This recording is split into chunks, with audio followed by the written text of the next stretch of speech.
first guy in right now is going too high. He's trying to strip the ball as opposed to just get the guy down. Usually your turnovers happen with the second guy coming in. And, rarely is your first guy in, consciously making that, getting a takeaway to occur. If he goes low and it happens because the helmet hits the ball, the shoulder pad hits the ball, and it comes out on its own. But intentionally, rarely do you see where the first guy in is getting that ball out. So we got to do a better job of just limiting the damage. They catch the ball, take the legs. They catch the ball, take the legs, and anything after that, you give us another opportunity to play. But yards after contact right now is not good enough. Utah defensive coordinator Morgan Scalley, my guest here on the Sean O'Connell Show. His team coming off a stellar performance against the highly ranked Oklahoma State Cowboys, who were number 14 in the AP poll in Stillwater going into that game. They've dropped into the 20s now. And it's another tough team coming into Rice-Eccles. Now, a home game, a night game is certainly a little bit different than that Stillwater environment, Morgan, but this is also a different challenge and a different test because stylistically these teams don't have a whole lot in common. Tetairoa McMillan and Noah Fafita have been a theme of the show kind of all week long. When you've got a future first-round draft pick that you have to scheme against and prepare for, and you got a capable quarterback who he has incredible chemistry and a long-time history with, I imagine it changes the way that you have to do some things, but my imagination is often wrong in these cases. So I defer to you and I ask you, what do you have to do special to try to take away T-Mac and Noah Fafita? Well, you've got to be able to get hands-on. You got to be able to be physical in man coverage. You've got to be able to disrupt the quarterback, keep him in the pocket. A lot of the same stuff we teach each week with, in terms of the passing game, as long as we're in man coverage. Man coverage is all about disrupting timing.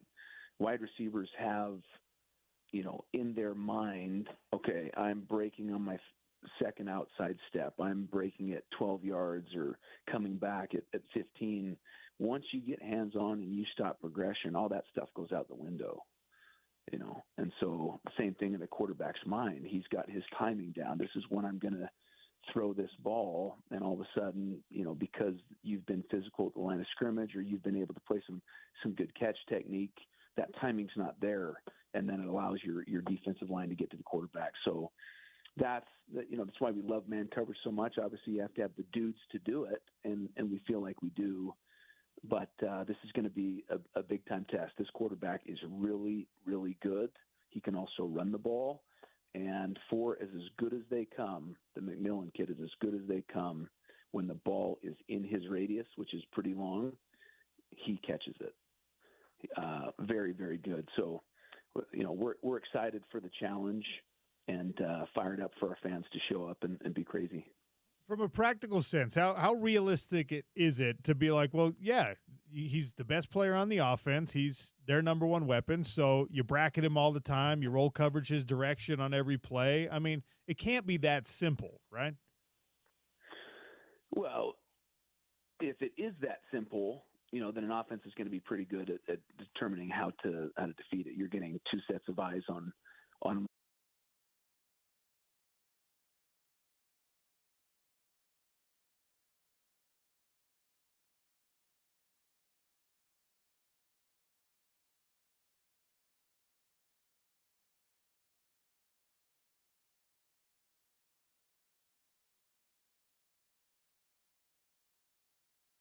of making sure he's not just the boundary wide receiver. So they're doing a good job of moving him around so that if you are going to do that, it's pretty pronounced pre-snap, because you've got to, if he's at the 3 spot, all of a sudden you've got someone covering at the 3 spot that you normally don't. So now they know you're in man coverage. So you got to do a good job. Obviously, he is a huge factor. We do have to be aware of where he's going to be, but at the same time, we can't just completely change who we are for one guy. Morgan Scalley for another minute or two here, Coordinator's Corner on a Wednesday. Talking the Utah defense. I could spend probably 10 more minutes talking about this passing game at the University of Arizona, but they're going to try and run the ball as well. It might not be how they butter their bread every single play, but Quali Conley, in my mind, is a capable back. He's averaging over 6 yards a carry right now. How dangerous are the Wildcats in the run game? Oh, he's very capable. They don't run the ball as much as other teams, but he's a good running back. Number 21, the little scat back that can catch the ball in the backfield too. He does a really nice job. They had a kid that I guess based on eligibility, I don't know if he's going to be available, but I really like their running backs. Good running backs, good tight ends. The tight ends are athletic. 12 personnel is something we don't see a healthy amount of. We see it versus our offense all the time. So, but in terms of teams that you're going to face this year, they run a heavier dose of 12 personnel than most teams. So that can create issues, particularly with athletic tight ends if they decide to spread you out. Has your linebacker? Do you have a linebacker that can cover in man-to-man? Is he capable? If you decide to keep your nickel package in and they shrink down and now they're playing on the line of scrimmage, do you have a nickel that can play physical enough to play in the box? So there's a lot that they can do with the run game. They do a really nice job. They do have a bigger personnel package as well. They choose to run, and they've been effective on short yard situations. So, we do not discount their run game at all, and they've got a very good offensive tackle and a very capable offensive line. So, like I said, we're excited for this opportunity, and our guys understand what's at stake every week, and not looking past one opponent to another. It's a one-game season right now. It felt like the pass rush affected Oklahoma State's quarterbacks a lot, but only got one sack officially. Only got him to the ground the one time on what ended up being, I think, a scoring drive late. But Van Fillinger leading the conference in sacks and in tackles for loss. He's been good. In an ideal world, how many times do you get to the quarterback in this Arizona game?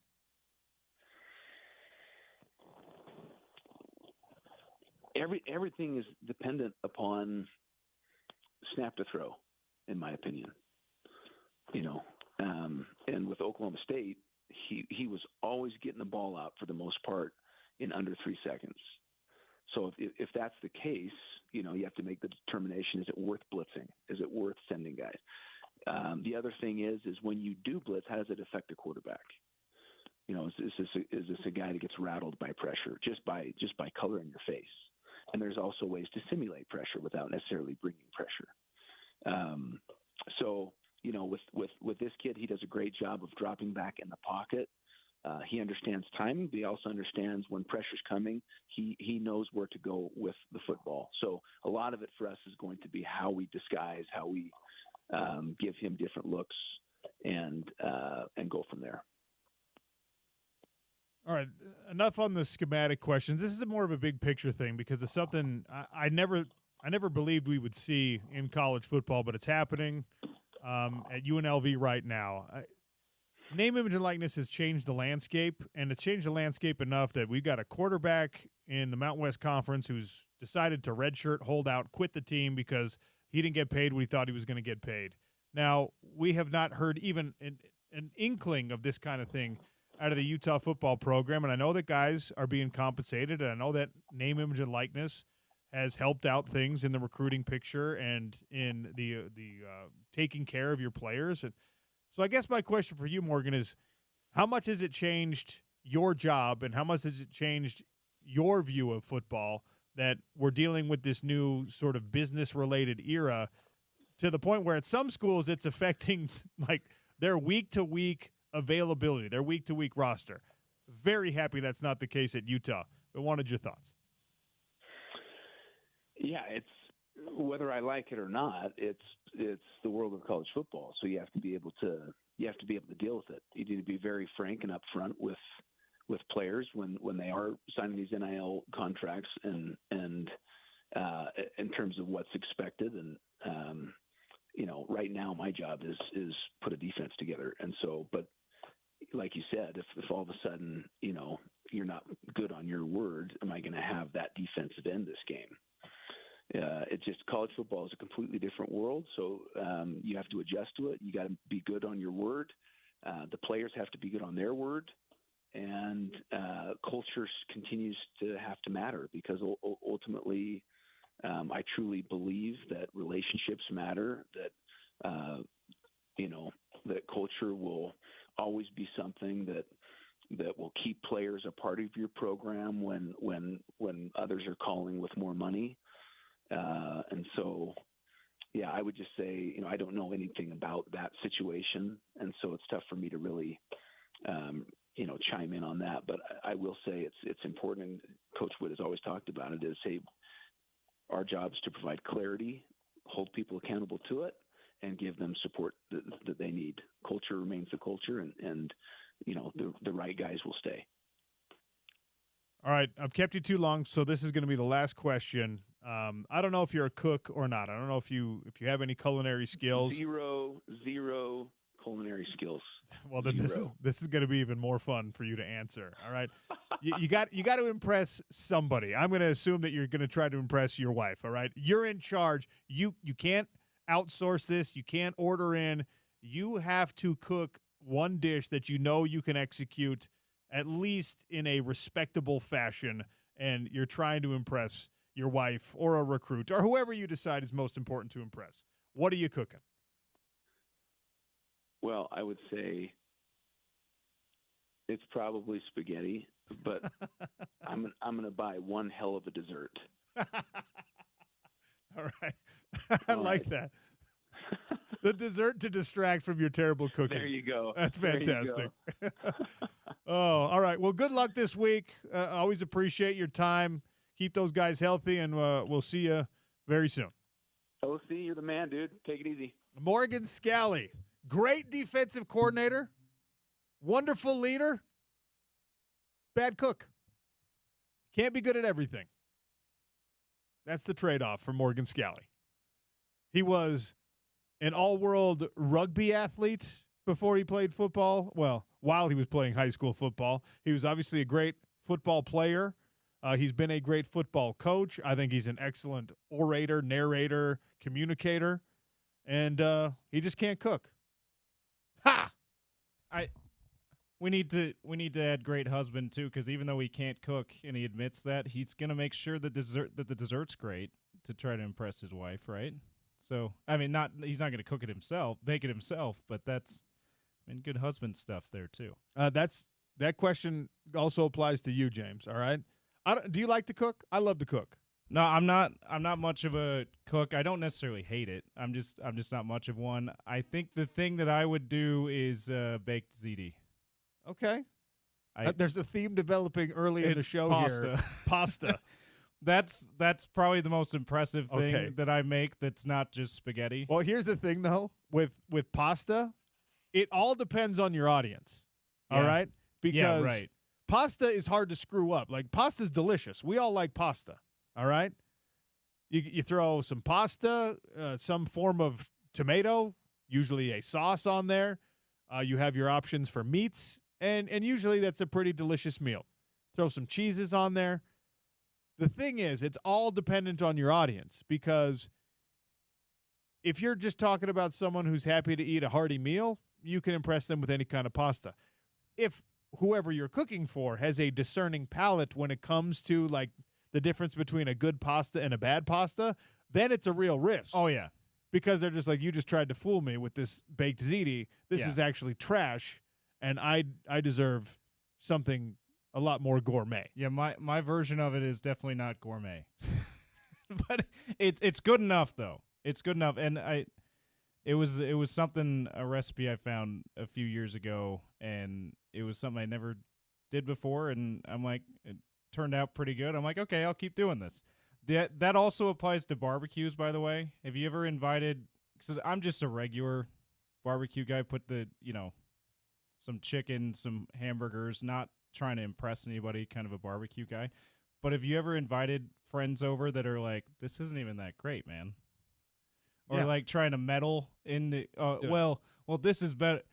If you do it this way, it'll taste better. I'm sitting here going like, I'm just trying to make something edible, man. Dude. I don't care for it to be featured at the great barbecue place. See, that's a good mentality to have. I fancy myself a good cook. Okay. I fancy So myself. you hold yourself to a higher standard. I fancy myself excellent with the barbecuing and the meats and whatnot. I think I'm really pretty good at that. I make an excellent chili.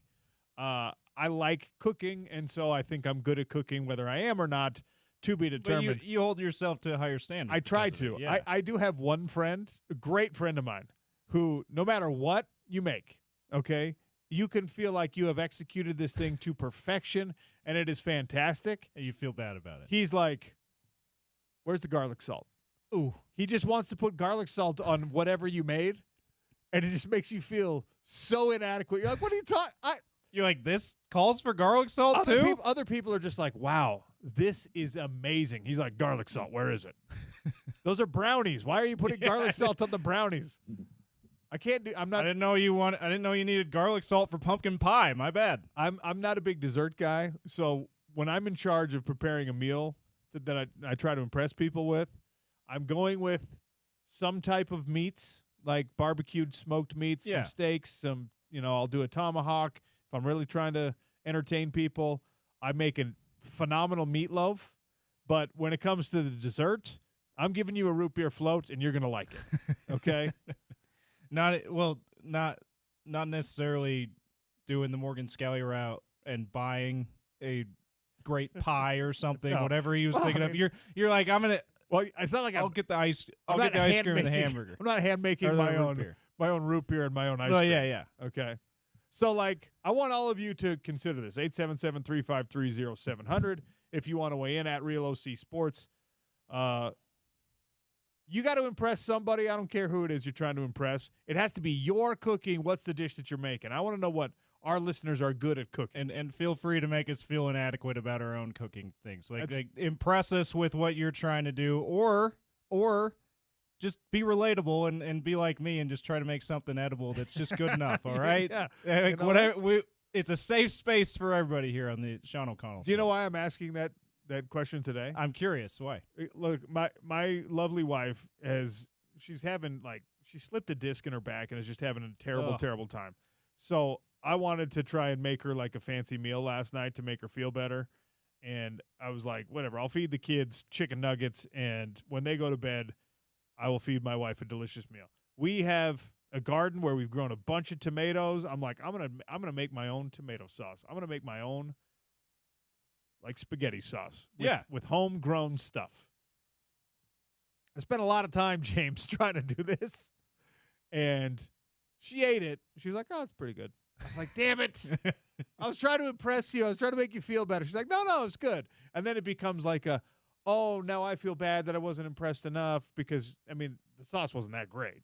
So now she feels bad. So now she's got to exaggerate it a little Yes. bit to make you feel better. So no, now- it's actually the best sauce I've ever had. So now I have no idea if the sauce was even edible because I'm just like, I'm sorry, because I'll eat anything.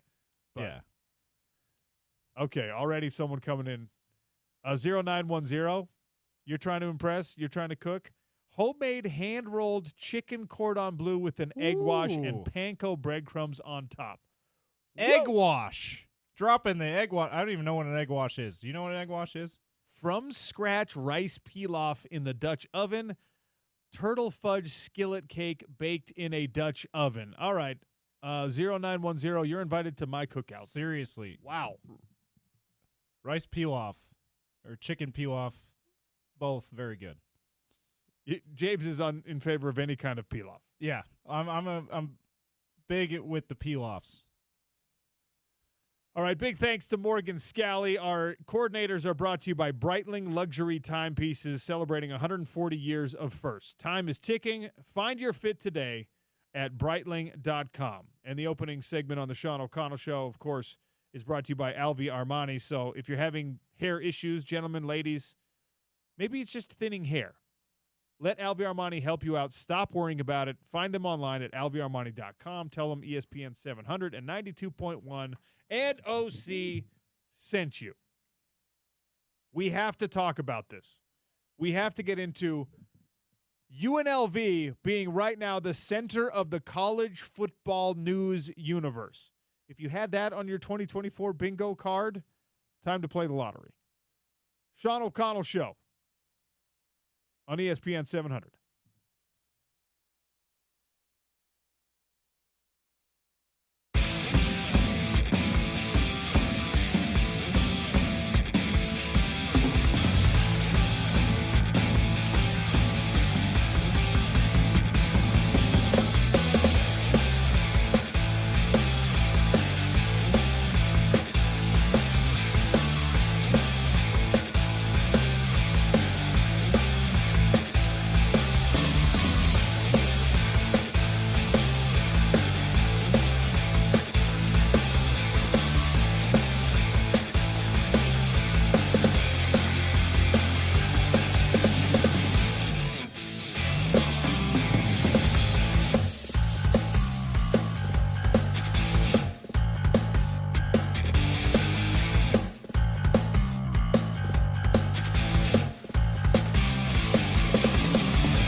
I have made a grievous error on a Hump Day show. A question I put out there on Twitter and on our Dish Pros text line, 877-353-0700. You're trying to impress with your own cooking. You can't buy it. You can't order it in. You can't make your mom or your wife or somebody else make it for you. You're cooking. What are you impressing with? And the answers are coming in. And now I'm very, very hungry because everything that people are describing sounds incredible. Someone even sent in a picture of this carbonara pasta that they make with pork cheeks, guanciale. Oh, my goodness. I made a mistake in asking for your home recipes. Braised short ribs with mashed potatoes never fails. 8243, firing up the smoker and making a beautiful meat creation. Smoking some pineapples. Goodness, this is dangerously close to turning into a food show. I'll say this. I'm usually really good with brisket. My last 2 briskets, I have somehow screwed up along the way. I don't know if I didn't push through the stall. I don't know what I did wrong. But the last 2 briskets I made were so far off the standard, I was embarrassed, James. And it hurt me deeply. I was like, no. I'm hurting for you. Because brisket's awesome. When you're smoking a brisket and people expect, like, I invite, friends over to enjoy, and they're like, oh, it's not what they're used to. It's now a bad brisket. It's not tender. It's not juicy. It was just like flavorful but a little bit chewy. Twice in a row now. Ugh. You ever I'm embarrassed. Have you ever made the mistake smoking and you're trying to get it up the temp, you're watching the temp closely, and then you realize way too late that you had it on Celsius instead of Fahrenheit? That happened Thanksgiving one time. It was not quite like Christmas Vacation. Well, that's a dry bird. But it was pretty dry. Poultry is tough to take. Poultry is hard to do. Yes. Like, you can do the drunken chicken thing where you put like the can of Coke or the can of beer in the whole chicken, and that keeps it moist. But it's hard to. I don't mess with poultry. It is. Beef is forgiving. Pork is even more so. That Thanksgiving, it was hilarious. We're just like, how is it only at 78 degrees? Oh, Celsius. Crap. Oh, dang it. All right, let's talk about this college football development. Scott Mitchell's going to join us in our noon hour, by the way. Looking forward to another conversation with Scott. And I'm going to get his opinion on this because what's going on at UNLV right now, the Running Rebs, they have to decide whether or not they're joining the Pac-12 conference, the reorganized Pac-12 conference, or whether they're going to try to stick it out in a somewhat reorganized Mountain West. But also, what's going on with their football team, who's off to a surprisingly good start. Had a good year last year, too. Back-to-back good years. 3-0 with 2 Big 12 wins on the schedule right now. They beat Houston and they beat Kansas. UNLV looks really good this year. Their quarterback just quit, James. Matt Sluka, their quarterback, just walked away from the team. His profile has been eliminated from the roster. You go try to find him on the UNLV website. He gone. Because of a dispute over NIL funds. And the story goes that Matt Sluka, a transfer from Holy Cross, all right, so not exactly like a big powerhouse school, but certainly this is what NIL was designed to do. This is what the transfer portal was, not NIL was designed to do. This is what the transfer portal was designed to be. You're too good or you're good enough once you're at that lower level that now a true Division I team wants you, maybe a Power 5 team wants you, okay, you can transfer penalty-free. He spent a successful career at Holy Cross, put up good numbers there, 60-ish% completion percentage, and UNLV was in the market for quarterbacking services. They found Matt Sluka in the transfer portal. He has elected to exercise his option to redshirt, having played 4 games or fewer in this 2024 season, and he will look for greener grass somewhere else because, according to his agent, UNLV offered him $100,000 to come play in Las Vegas. And as of today, according to the agent and the Sluka side of the argument, they had not yet paid out that $100,000, and they had instead offered to give him $3,000 a month for the football season, which is a total of $12,000 and is $88,000 less than the original agreement, according to the Sluka side of this argument. I was about to say, so they tried the AFL ABA thing and tried to do the stretch thing, but they're 88,000 short. So no, sorry. Definitely not. Like we'll give you $3,000 a month for the rest of your life. If they wanted to Bobby Bonilla this, that Yes. would be amazing. Yes. For Matt Sluka. They're just like, we'll give you $3,000 a month in perpetuity for the next 25 years, whatever. But that's not the case according to his agent.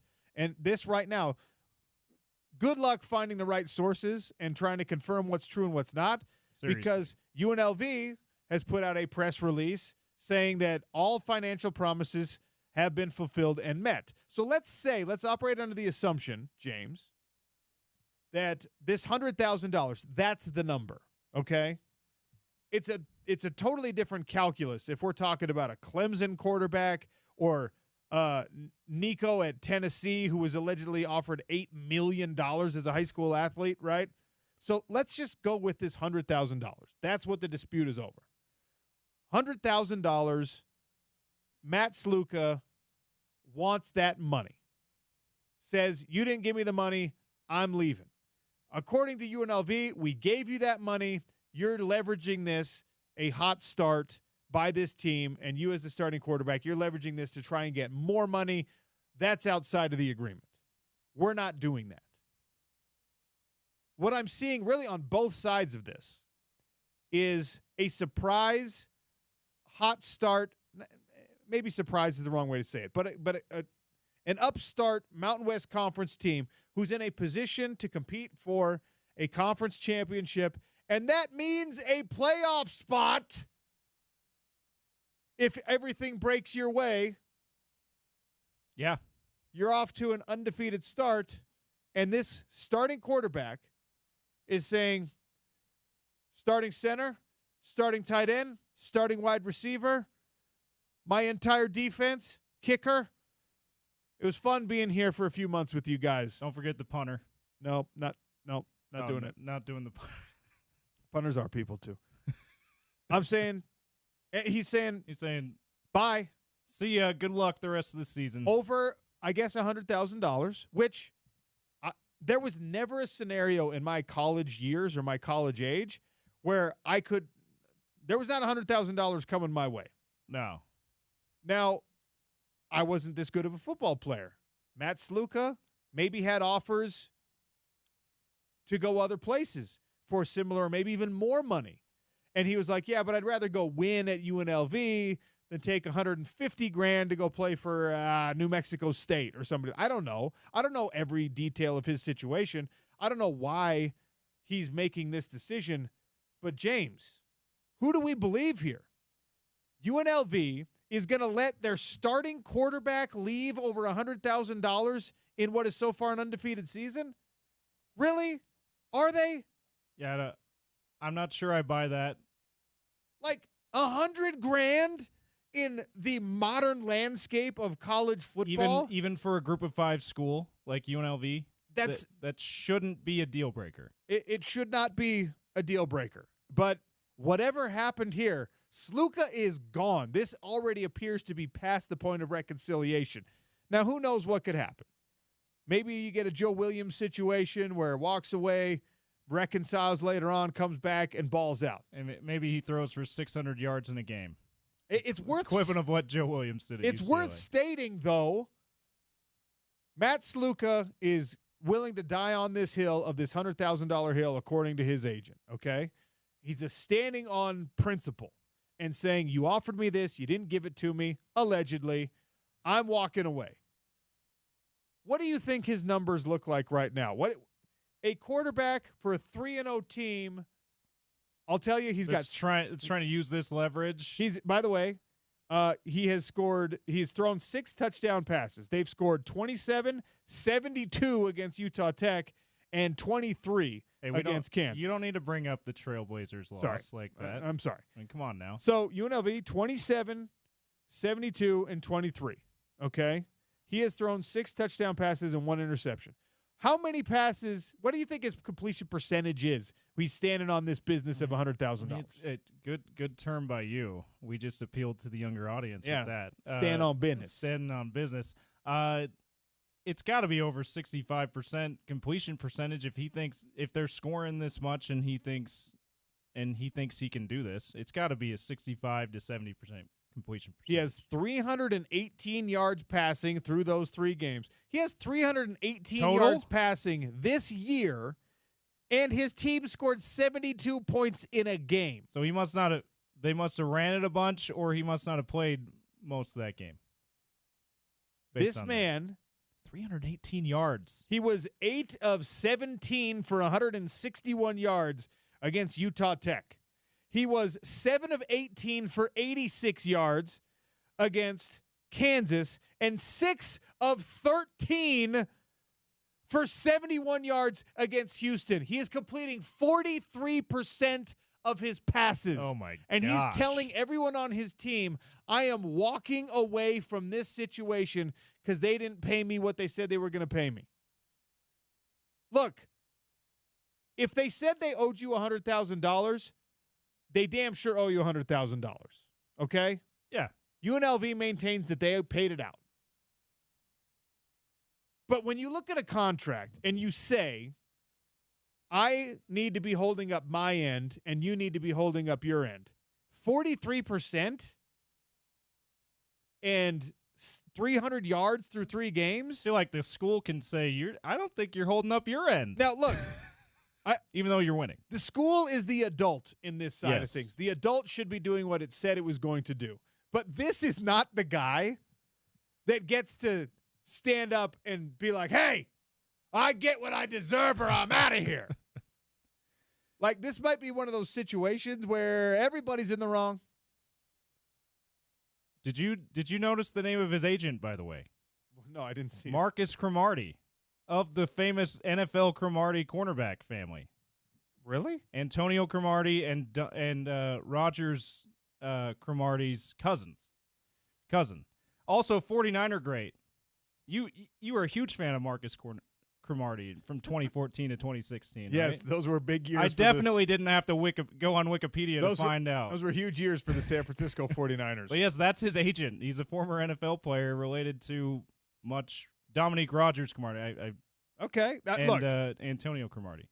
So this is a weird scenario because if you're Matt Sluka, you certainly, if they didn't pay you what they said they were going to pay you, you certainly have cause and a case to walk away. Yeah. But the monetary amount is not life-changing in the way that it used to be. Life-changing for a quarterback who's going to leave with a degree? I don't know. I mean, it's certainly a good nest egg in college. $100,000 at the very least. But you're right. I really am dumbfounded here because what you have is a guy who's like, look, I need this money, and you said you were going to give it to me or I'm going to leave. And the team probably going like, well, if they didn't indeed pay, and let's believe Matt Sluka on this side, and then we'll take a break and we'll believe UNLV on the other side. Okay? I like it. You're looking at it and you're saying, okay, I believe Matt Sluka for the next 5 minutes at face value. He says, you owe me $100,000. You didn't give me $100,000. So on principle, I have to leave. I will get another opportunity somewhere else. Someone's going to look at those numbers and say, we're not giving you $100,000 to come be our quarterback. You completed 43% of your passes.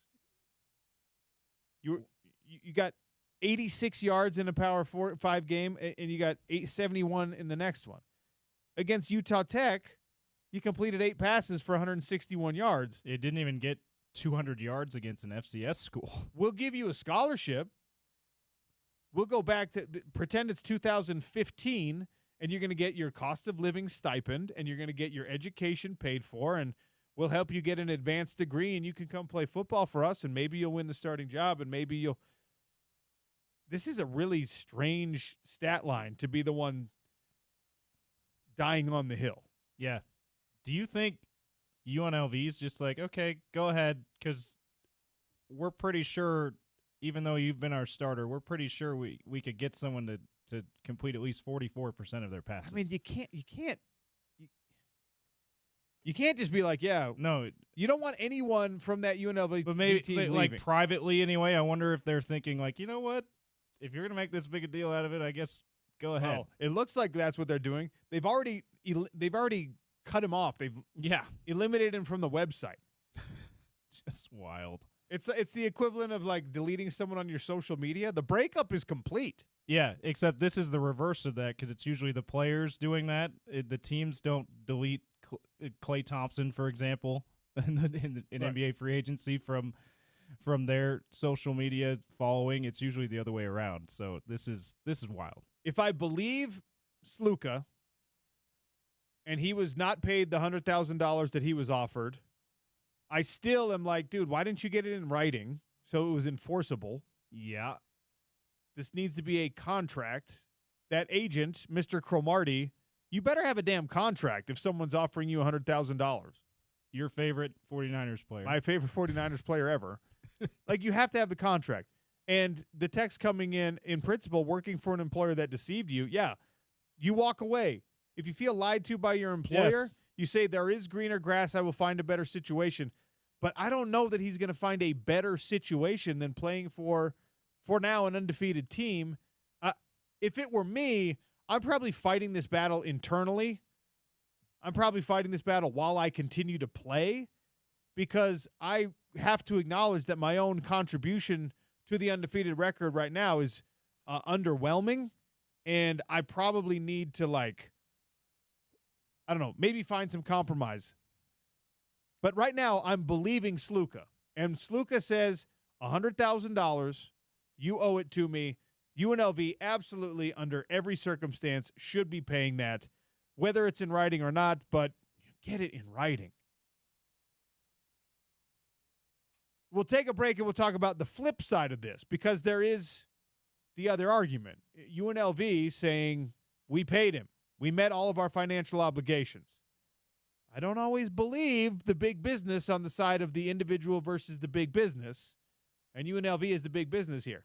But I will put on my devil's advocate hat, and I will believe UNLV on the other side and talk about what that means for college football and for Matt Sluka specifically. It's the Sean O'Connell Show on ESPN 700.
All right, hot lunch here on the Sean O'Connell Show.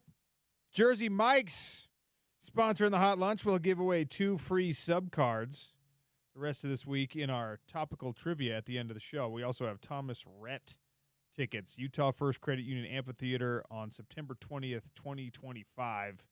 2 tickets every day as well to that. So make sure you're listening at the end of the show when I offer a trivia question to you. All right, Matt Sluka. We believed him in the last segment. You got a favorite Jersey Mike's sub? OC, are you a Jersey Mike's guy? Anything with the juice. Anything with the juice. Definitely got to get the juice. I'm partial to the Italian most of the time. You seem like kind of an Italian sub sort of guy. That makes sense. All right, so we believe Matt Sluka in the last portion of the argument. He was offered $100,000 by UNLV. They didn't pay him, and he's decided he's redshirting. He's moving on. He's going to look to play somewhere else. His passing stats are bad. His rushing stats are decent. He's got 250 yards rushing through 3 games, and a touchdown. Almost more rushing yards than passing yards. Okay, so he's a dual-threat quarterback. Yeah, dual threat. That's the way that he would package it. Dual-threat quarterback. Yeah. Still, through 3 games, he's accounted for roughly 500 yards of offense, which is fine, but not overly stellar, right? That does change the calculus somewhat. I don't know how much because, again, college football, you got to be able to pass the ball.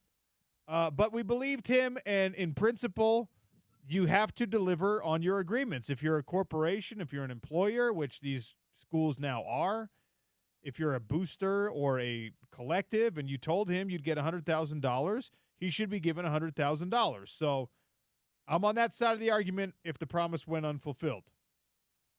Now, let's flip the coin for the hot lunch.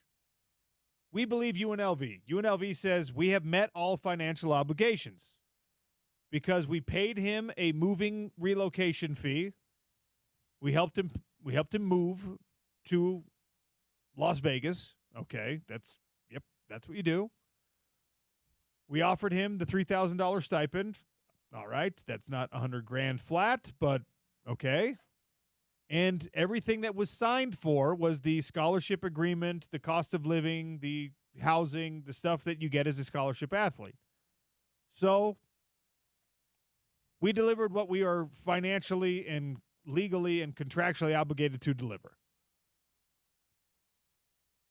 Still feels kind of icky if somebody, even if it was an assistant coach that was recruiting this kid, verbally said, we'll give you $100,000.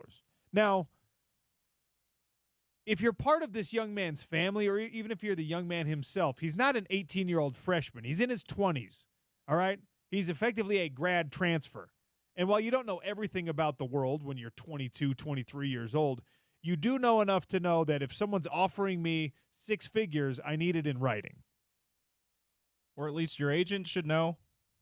And that's one of the reasons why you hire an agent. Apparently that's the crux of this whole thing. Yeah. That the $100,000 was a verbal offer, and he never got it in writing. So UNLV is like, yeah, dude, we're not paying it out. But again, if you're UNLV, how dumb are you that you're letting a guy walk away who's a starting quarterback on an undefeated team over $100,000? If it wasn't in writing before, put it in writing now and pay him. It's $100,000. Yeah, they've got it. Even UNLV has this. Yes. Like, Oklahoma has this in the couch cushions at the facility. They have it in change. No, Notre Dame could pull this out of petty cash. That's not the case for UNLV, but $100,000 is not a deal breaker for UNLV. If you're 0-3 and your starting quarterback who's only thrown for 43% comes to you and says, give me that or I'm walking, you're probably like, all right, dude. Go ahead. We suck anyway. Bye. You leaving is not going to make us worse because we're already terrible. This is awful. Your starting quarterback is walking away on unfulfilled promises. What is this going to do to you in recruiting? What is this going to do to you reputationally as an athletic department and a university? Every single person who wants to do business with you or even talk about you about something in principle is going to say, sign an NDA before we discuss, put everything in writing, or else I know you're not going to deliver your promises. This is slimy. It's $100,000 that your assistant coach promise to the kid. And the UNLV stance is, and what I'm believing right now, the UNLV stance is, we delivered everything that we were required to deliver. By the way, how shocking Kansas is this bad? Kind of ancillary to all of this. Yes. Like, it's very Houston's shocking. not that surprising. No one had any expectations for Houston. But for UNLV is a good group of 5 teams so far. They were coming off of one of the best seasons they've ever had last year, or the best one way. They had some momentum coming into this season under Kansas was supposed to be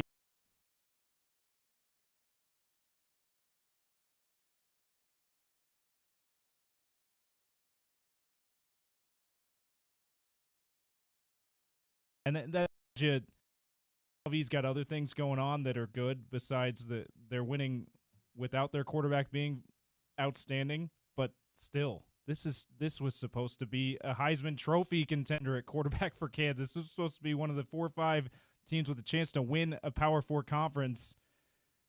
Yeah, not good. We got to move on. Scott Mitchell's going to join us in the top of our next hour. So I will say this. I guess we should be glad that the first time we saw this happen and become public in a holdout, a contract holdout effectively, happened in college football over NIL money. I guess we should feel fortunate that it was at UNLV, no disrespect to UNLV, and that it was over $100,000 instead of being like a University of Utah pledge for $1 million that went unfulfilled. Yeah. Or a Tennessee pledge of $8 million that went unfulfilled. It still feels equally icky, probably, that now in college football, guys are making business decisions and walking away from this, from college football, from the pageantry, the tradition, the irreplaceable feeling of being a college football athlete. It's become a business. We knew that. We know that. But I can't believe that UNLV is going to walk away from this and be like, yep, that was the right thing for us to do. And I also don't think that Matt Sluka is going to look at this and be like, that ended up being a really great idea. Yeah. No. By the way, can't wait to hear what Scott Mitchell has to say about this coming up next. But also, we're having Weddle on tomorrow. That's a guy who doesn't mince words. Remind me to ask Eric Weddle about it. I'm excited to hear E-Dub's take on this. Well, tomorrow. I mean, how do you tell the guys on the team that aren't making money in NIL, I'm quitting, I'm leaving, I'm not going to help you win anymore because they're not paying me? And you're the dude who's like, well, they're not paying 80 of us. We got our scholarship. This is group of 5 football. Man, this is tough. I don't think either party is in the right here. No, not completely. Lose-lose. That's what this is. UNLV is in a lose-lose situation. They just lost their quarterback over $100,000. And Matt Sluka is losing a chance to continue an undefeated season. Maybe make the playoff. And more importantly, he's not going to be an NFL quarterback. He's not. We just gave you his numbers, and he's a dual-threat guy. NFL's not looking for 43% completion percentage guys, 300 yards. His best in year, 3 games. His best year at Holy Cross, he threw for 61, almost 62% completions, 20 touchdowns, 5 interceptions. That same year, he also rushed for 1,200 yards. That's a great dual-threat quarterback. That's not what the NFL is looking for. No, and that is not what he's doing so far at UNLV. This is your opportunity to play football, and you're walking away from it. On principle, yes, I guess I have a hard time thinking he's going to look back and feel like this was the right decision to be made. Ugh, it feels gross to try to pick a side and realize there's no side to pick here. Scott Mitchell joins us next. We'll ask him about this. Sean O'Connell Show on ESPN 700.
Sean O'Connell Show on a Wednesday. Our next guest is a Utah football legend, color analyst on Utah radio broadcast, and also will be hosting this show on Friday as I am off to Scotland for some announcing duties, some PFL duties. Scott Mitchell, kind enough to join me here on a Wednesday. Scott, how are you? I am wonderful, and I love Scotland, by the way. When I had almost a religious experience playing golf there a few years ago, so I am envious. We're off to Glasgow. I don't know if you've been there. My first time in Scotland. So I'm also not a golfer, but everyone I've spoken to about my trip to Scotland is like, well, you got to golf while you're there. So I might just have to do 9 just to say that I golfed in Scotland. Yeah, definitely. All right. We're going to talk a lot about this Utah-Arizona matchup. We already kind of touched on it last conversation we had, but we're going to dive deep into it. But before we get there, I wanted to get your thoughts on what's going on with UNLV. UNLV not only has to decide the fate of the Mountain West Conference by either staying there or leaving, they've got a situation right now where their quarterback has decided to opt out. He's moving on. He's off the roster because of an unfulfilled NIL promise. And UNLV is saying we did what we were contracted to do.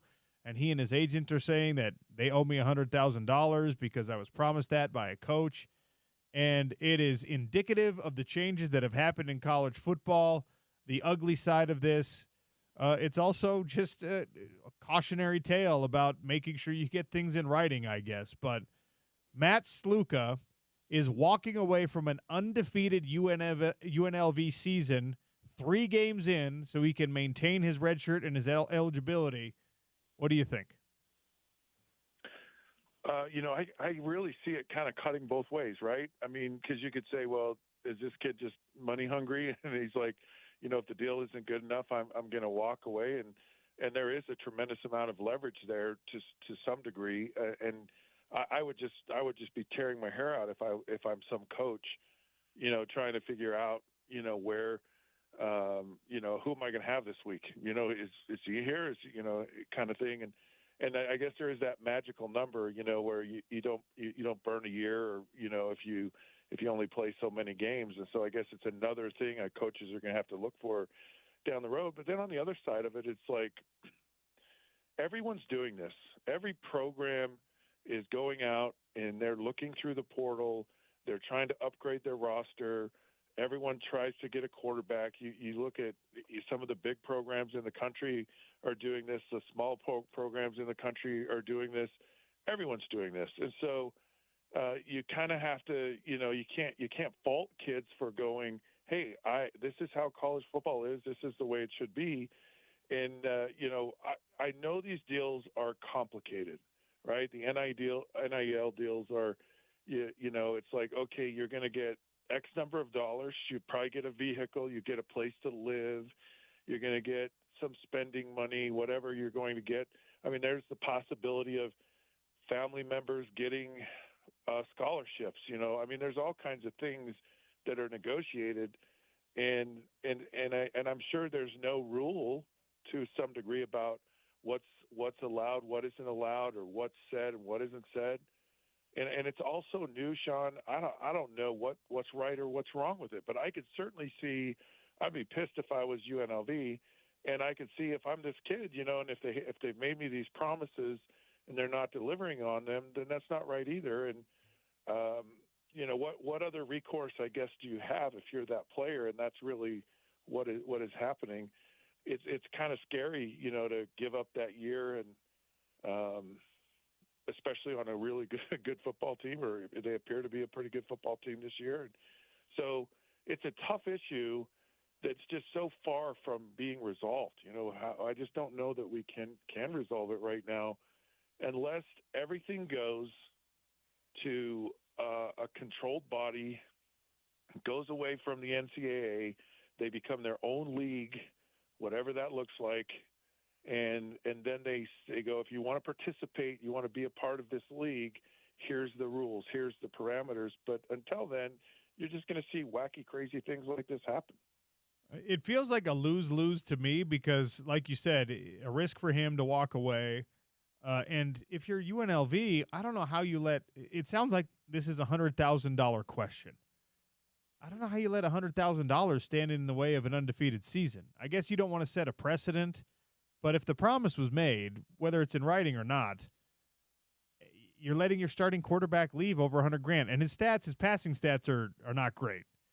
He is a dual threat, and he's run productively this year.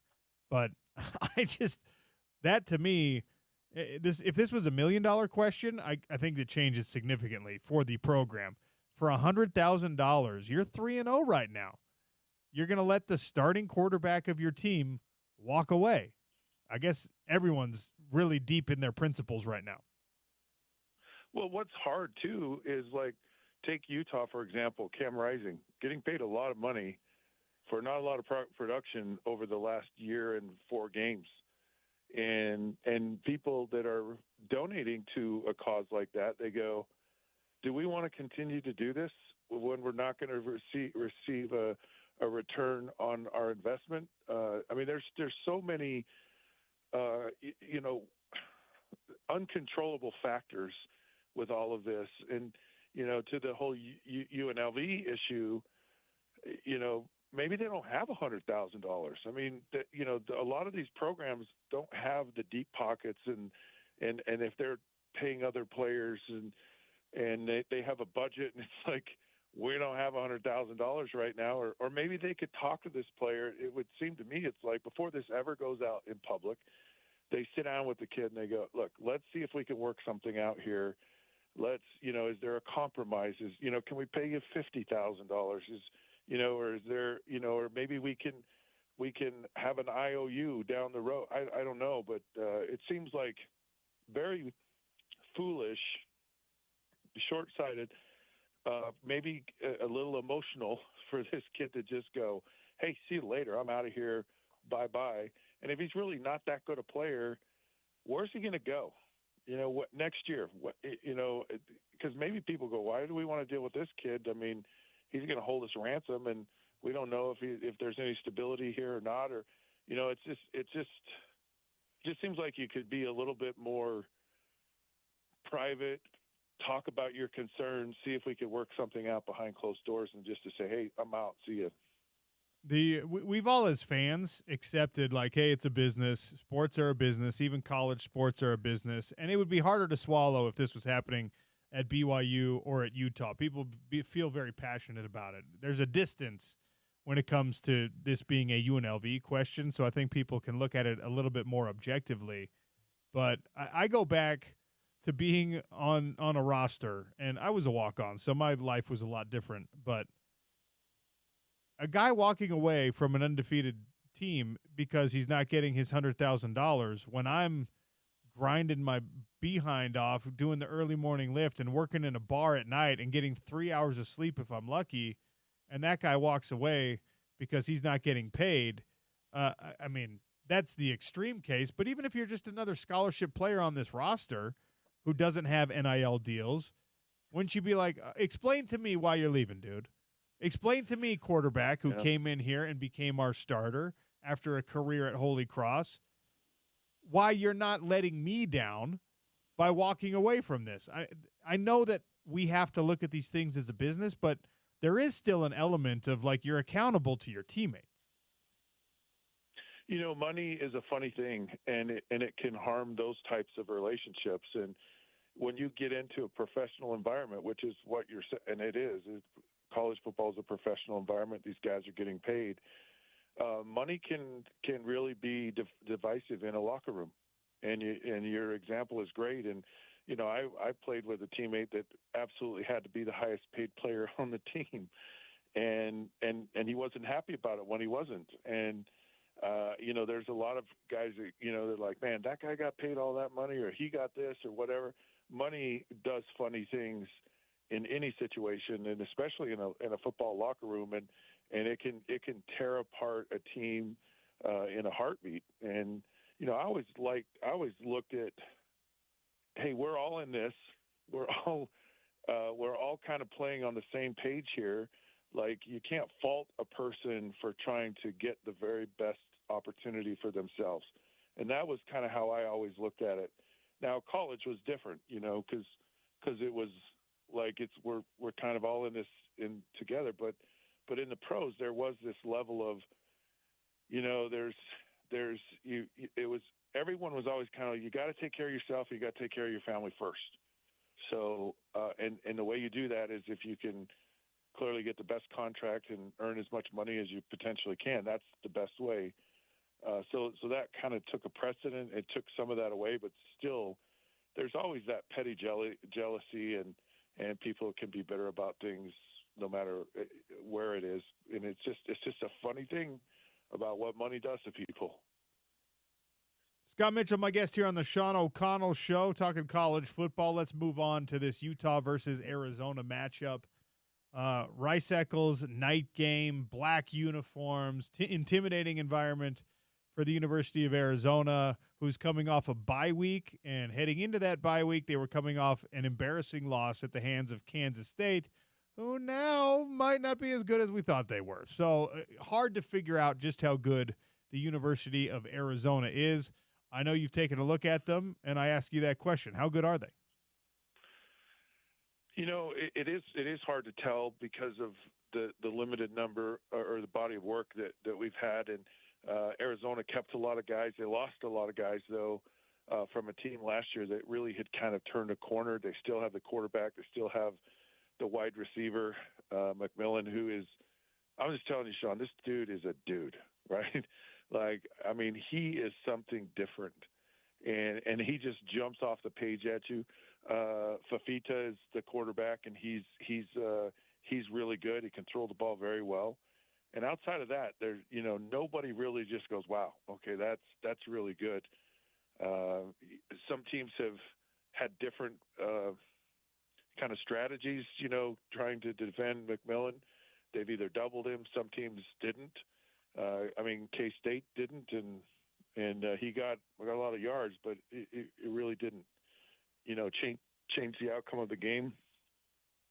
I just don't. There's not a lot about Arizona that scares me. I'm sure Morgan Scalley will have a plan for how to guard McMillan, but I don't know that it's going to be a whole lot different than what they've been doing.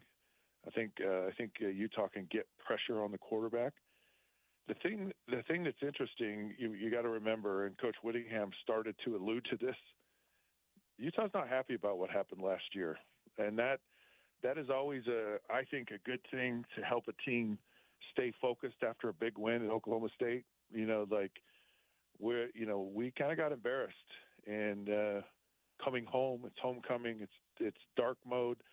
That crowd, it's going to be an electric game. You can expect to see a great performance from Utah in the game. And I'm thinking about this quarterback situation. The more and more I've thought about it, Sean, I really think they should start Isaac Wilson.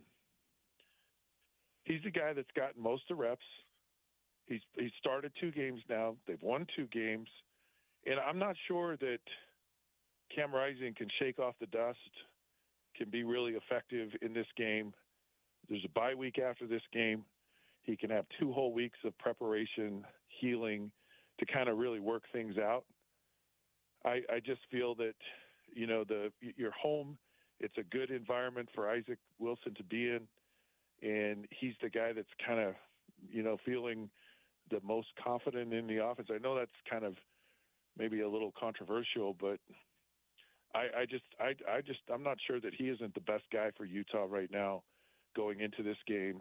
And then you'll assess things in the bye week, because I think Cam Rising healthy clearly is the best option for Utah quarterback, but in the moment he might not be. I mean, that's the calculus that I anticipate Utah's going through right now is, can you win with Isaac? We got the emphatic yes to that question in Stillwater. Yeah. Presumably this is going to be, you never want to call any game easy, but this is supposed to be an easier matchup for the Utes. Arizona's not as highly ranked. Arizona's coming off a loss. Arizona is coming to your place.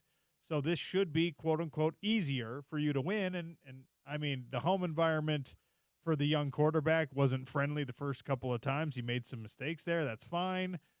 Freshman growing pains. I get it. It's just, I'm curious to know how much the injury is the decision maker here, and how much is, let's plan big picture, because you're supposed to take it a game at a time.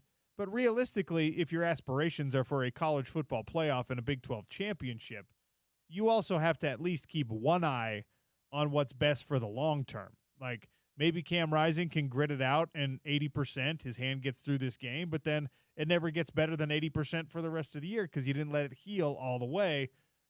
Would it be better to go into that bye week and taking a couple extra weeks to heal? That I think is the decision-making process that you have to entertain. Well, aside, and all those are really valid points, but also consider Isaac Wilson is young, and he needs as many practice reps as he can get. getting that timing and that continuity and that familiarity with more of these players, because I'm a firm believer Utah has not even come close to hitting on all cylinders on offense. And I think there's a lot left there that isn't being able to be utilized because the quarterback situation is challenging. I mean, you got a true freshman coming in who's played great, but still limited just from experience. And then you have Cam, who's been limited because of injury. You know, if Cam's healthy, that offense is probably hitting strides, and they probably blow out Utah State and Oklahoma State if he's healthy and playing. So, but I think for right now, I don't think there's anything that Arizona's would show Isaac Wilson that he hasn't seen to this point, and I think he'd be very comfortable with it. And I don't think they're, you know, a super talented defense, and they're not very good against the run. And so, you know, kind of seeing a lot of the run, taking a lot of pressure off of Isaac Wilson. I think this is a good matchup, you know, if you're going to play him. But I really think you got to make that decision early, and hopefully that this week they have. And Isaac's been getting a lot of the reps because he needs them, and he'll be ready to go. Now, if something happens and you were forced to play Cam, you know, he can play a lot on experience, and he can come into a game probably with less preparation than an Isaac Wilson. Last thing before I let you go, Scott, Dorian Singer is playing against his former team. Now, it's a couple seasons ago, but is there extra juice for that wide receiver because he's playing against a team that he was once part of? Look, we're all competitive, and you play your former teammates. You always want to beat them, and you want to. And there is some extra emphasis in that always. Guys are usually pretty smart about not being vocal about it beforehand, but I guarantee you, it's in the forefront of his mind. It's something that can be a good thing. It also can, if you get too obsessed with it, if you let it fester too long with you, it can also maybe make you try too hard, get you out of your own game. You start pressing on things, and then you don't perform as well. But I guarantee you there's that added incentive to you know, show those people or do whatever, you know, you do as athletes, because that's just what we do. We're all super competitive, and so, you know, I hope that it's at a level, and that his desire to kind of play well, I hope it's at a level that's gonna, you know, help him perform well and not poorly. Scott, always appreciate your insight. Thanks for hosting my show for me on Friday. Yeah, I look forward to it. We'll have fun. Thank you, Sean. That's Scott Mitchell, host of the Down and Dirty podcast, Utah football legend, color analyst on Utah radio broadcast. Scott Mitchell and the conversation with him brought to you by Larry H. Miller Chevrolet in Murray. Get Chevy ready today with better than employee pricing and a Solitude season pass with every vehicle purchased. That's also our Big 12 at noon segment brought to you by Mountainland Supply. MountainlandSupply.com, or go check out their brand new showroom. Red and Blue is next. Riley Nelson stops by. BYU coming off a huge win against Kansas State. Now they've got to go to Baylor. Why are they the underdogs? Maybe Riley can give me some insight there. Sean O'Connell Show on your home of the Utes, ESPN 700.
Red and Blue.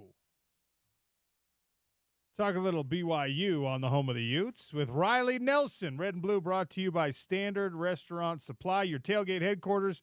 Get everything you need to make your tailgate epic at Standard Restaurant Supply, 3500 South West Temple in Salt Lake City, and at standardrestaurant.com. Riley Nelson, welcome back to the show. How are you? Doing great. Thanks for having me on. Yeah, appreciate you taking the time. We talked before the Kansas State matchup, and I think that even the most optimistic BYU fans probably didn't think it was going to go down exactly like that. A dominant win at home for the Cougs, upsetting the number 13 ranked team in the country, doing so in style, the turnovers, the quick changes, the scoring, a wild atmosphere down in Provo. Your thoughts on a huge, huge win? Yeah, I mean, in your lead-in, you say on the home of the Utes, and I literally made this comment to my brother who I was watching the game with. I was like, all right, BYU's finally gotten to the point where they've hired enough former Utah coaches that they're starting to look like them. The defense is absolutely lights out.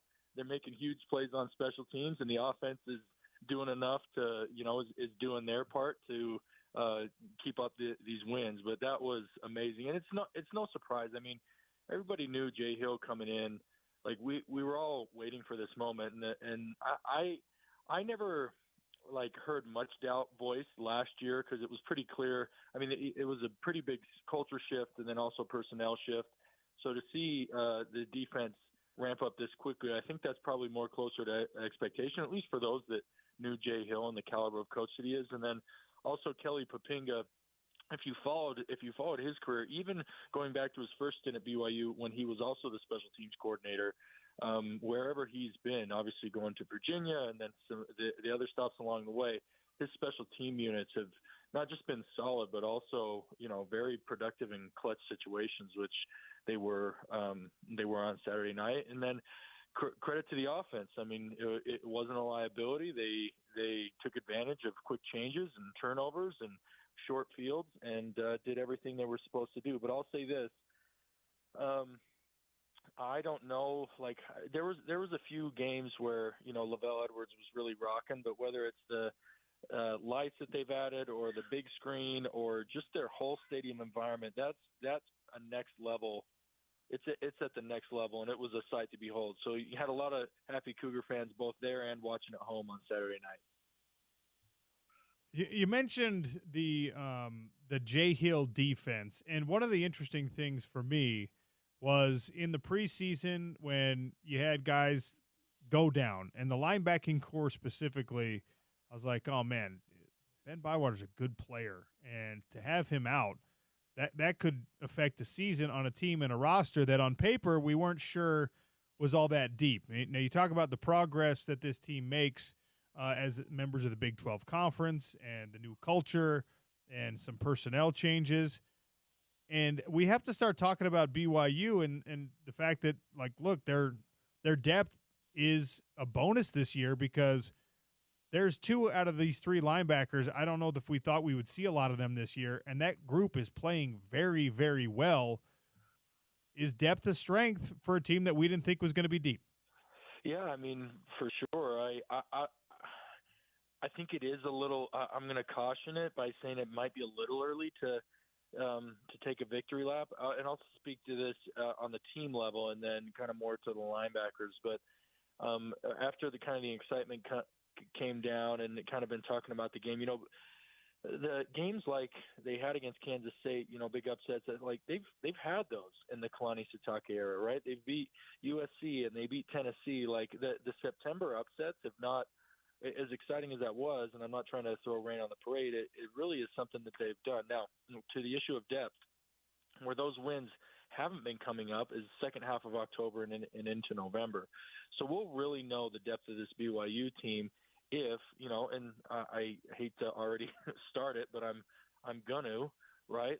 If on November 9th, right, when they go up to Rice Eccles Stadium, if they put on a similar performance and they're doing the kind of stuff that they did last Saturday in November, we'll know that they've really changed the depth profile on this team. As it relates specifically to the linebackers, I mean, Kelly obviously is Jay Hill's guy. Harrison Taggart, highly recruited out of high school, but it's taken him a while. I transferred from Oregon, kind of taken him a while to find his footing, but he seems to be finally being able to play comfortable and instinctive and playing at the level that earned him a 4-star, recruit evaluation.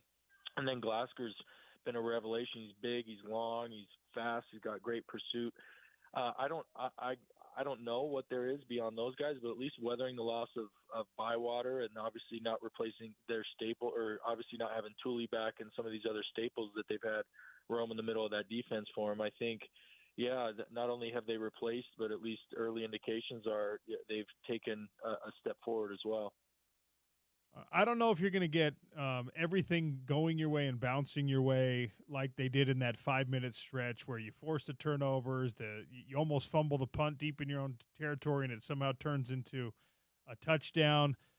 You don't look a gift horse in the mouth. But one of the things I was most impressed by was the fact that when the short changes happen, when the momentum shifts happen, when the defense gets the ball back for the offense, Riley, they turned it into points. And you've played the position, and we act like it's easy for, a defense creates a turnover, and the offense scrambles to get themselves back out on the field, and they're on a short field, so we're like, well, yeah, they're going to score a touchdown. That's what you have to do. You got to score a touchdown. It doesn't always happen that way. Utah squandered a couple of big plays, a couple big momentum shifts in their game on the road at Oklahoma State. They would have this big explosive play, get down into red zone territory, and then they'd have to settle for the field goal attempt. BYU turned short fields into points. How hard is that to do as an offense, as a quarterback? Yeah. So Retzlaff, obviously, now he played junior college. So, we're comparing a dude that played junior college and now is a second year getting starts for BYU to Isaac Wilson, who was playing for Corner Canyon last year and was playing in his second start, his third game overall on the road. Like on the surface of the sun.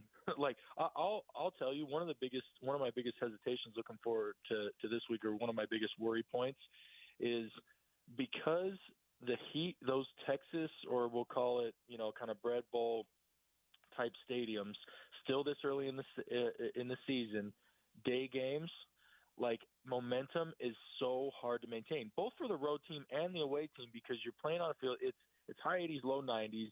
The field is high 90s, low hundreds, and it just saps that energy. Even if you have a big play, it's so much harder to maintain versus what we saw in LaVell Edwards Stadium last night. Cool, crisp air. Like you can almost smell fall rolling in on us. Everybody's juiced and excited, and one big play can lead to another because that energy can be sustained across the sideline. So you asked about the quarterback and the offense, but to me, like that momentum shift, carrying momentum shifts, is at a team level, and it is a lot harder to do in a day game than it is a night game, and depending on different weather and circumstances, things like that. But as a quarterback, it's just, and the biggest thing is not as a quarterback that you learn is like not press. Every quarterback knows on a quick change, you got to turn around and not just get points, you got to get a touchdown. But if you're, Isaac Wilson in his first few starts, you're kind of like pressing, trying to make it happen, and maybe it's Maybe you second guess your run check on first down, and then you overthrow on second down. You end up in 3rd and 10. And now you're behind the sticks, and now you're like pressing, like, oh man, we got to score a touchdown here, and your pressing just not goes. Versus a Jake Retzlaff who kind of lets the offense flow through him. So it's the quarterback's job to just in those situations not make them bigger than they need to be and just execute. And then I'll be honest, I think in quick change scoring situations. And that's why I say that when you've got a true freshman, because Ludwig and Roderick, same caliber. Ludwig's been doing it for so much longer that I even hesitate to put them on the same level. But they both can dial up shots and big plays for their offenses.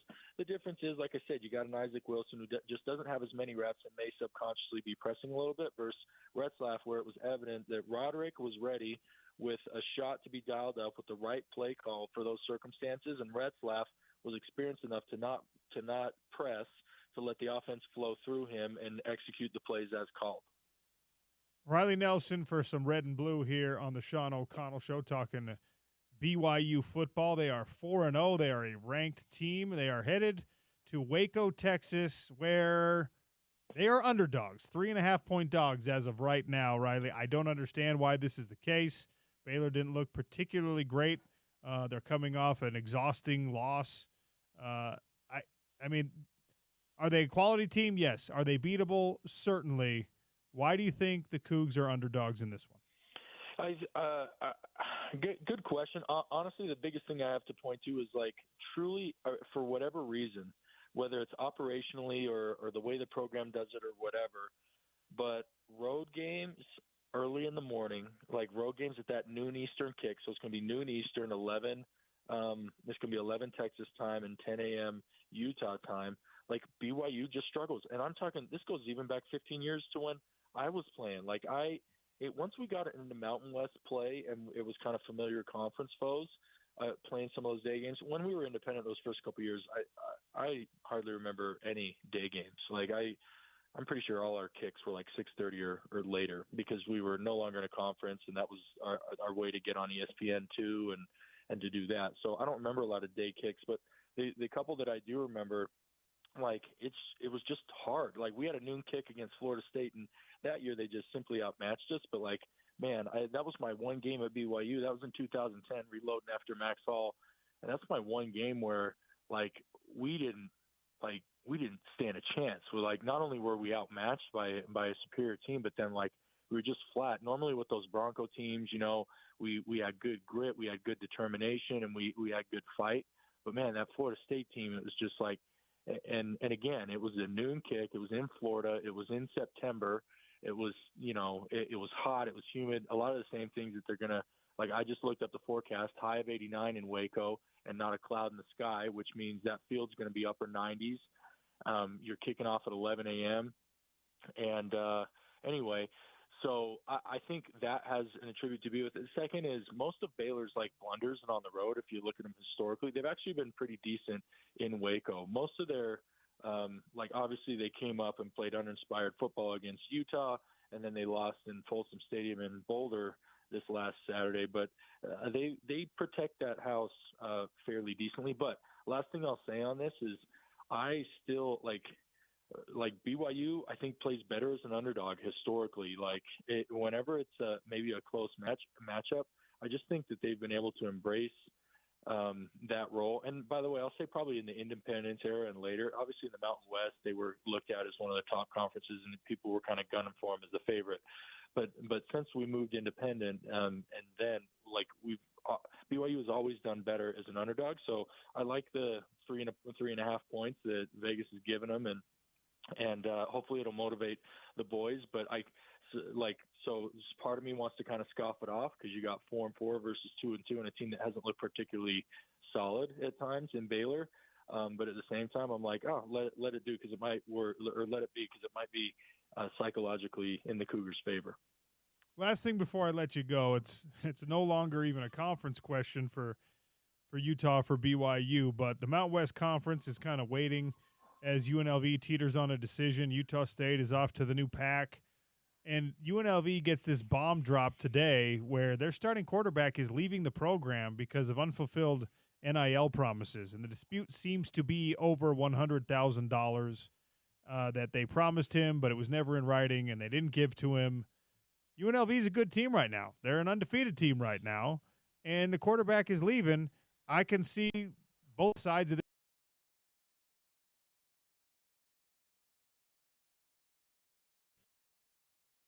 this fella deciding that he's done after 3 games. He's going to take his red shirt and hope for better things next year.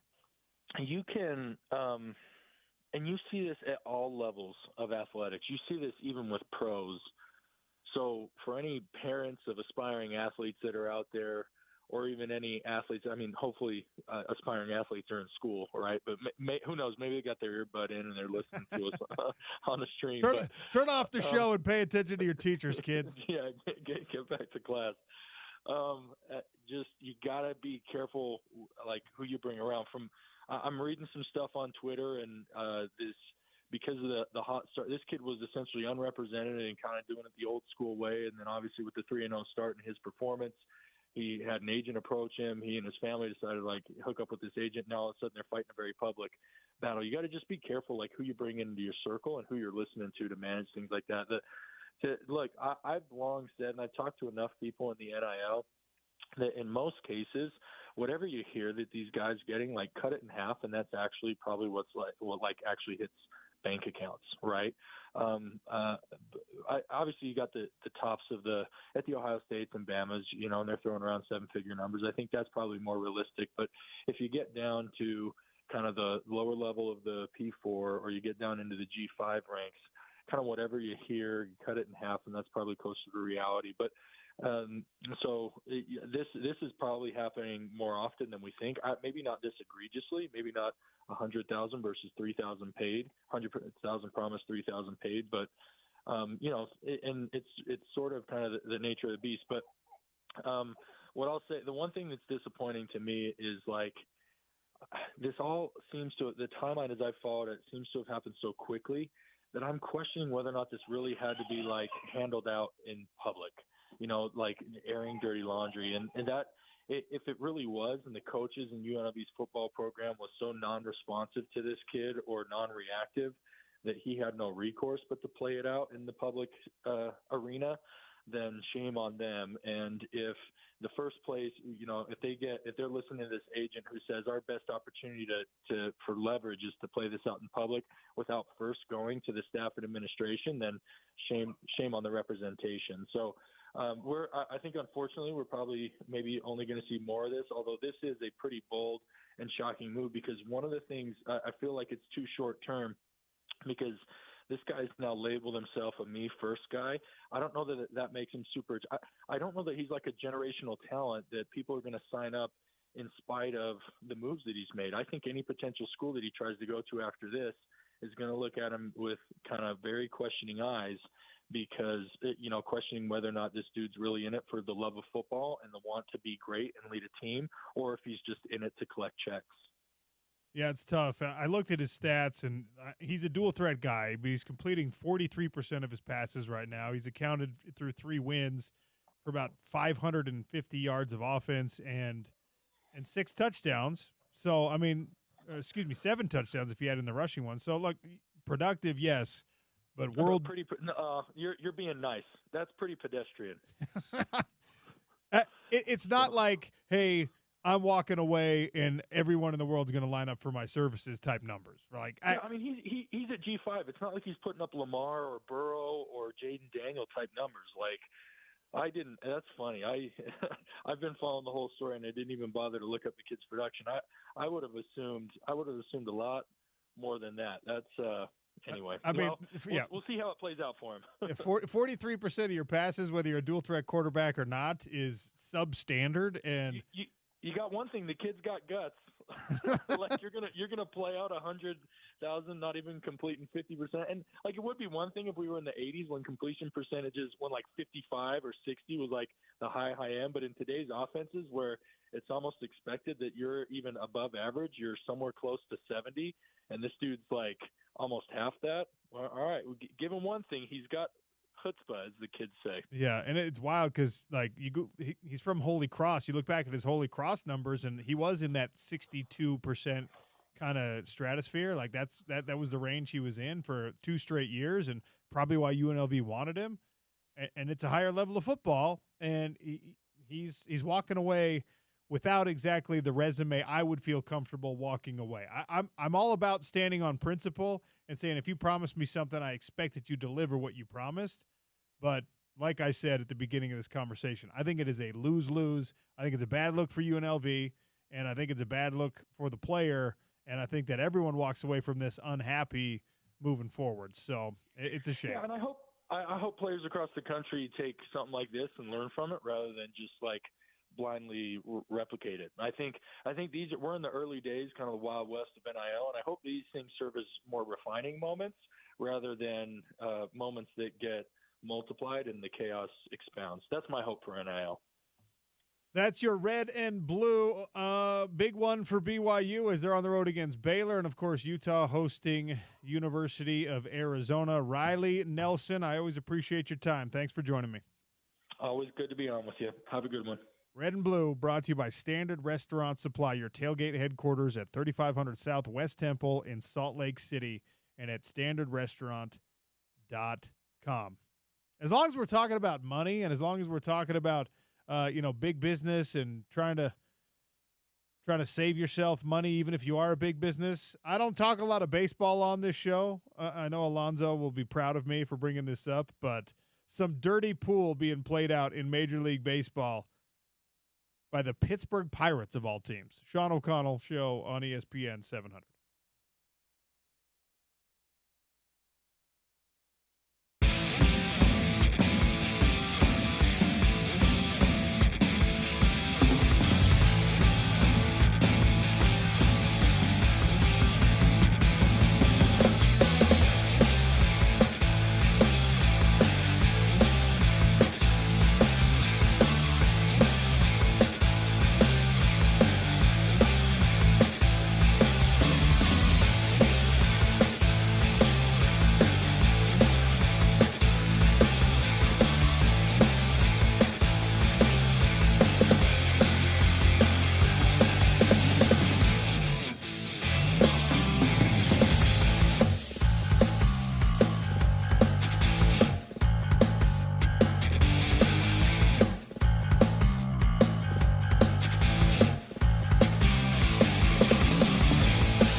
Our show today brought to you by Canyon's Edge Sports Pub. On game days, Canyon's Edge Sports Pub in Holiday is a great place to be. Check out the food. Check out the drink menu.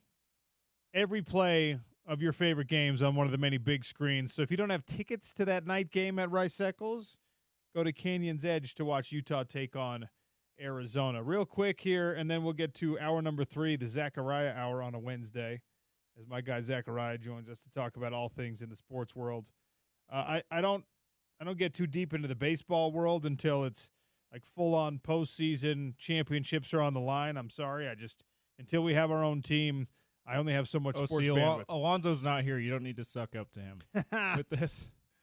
Well, this is the dirtiest move. This is so dirty by the Pittsburgh Pirates, which is another reason why we don't care about the Pittsburgh Pirates.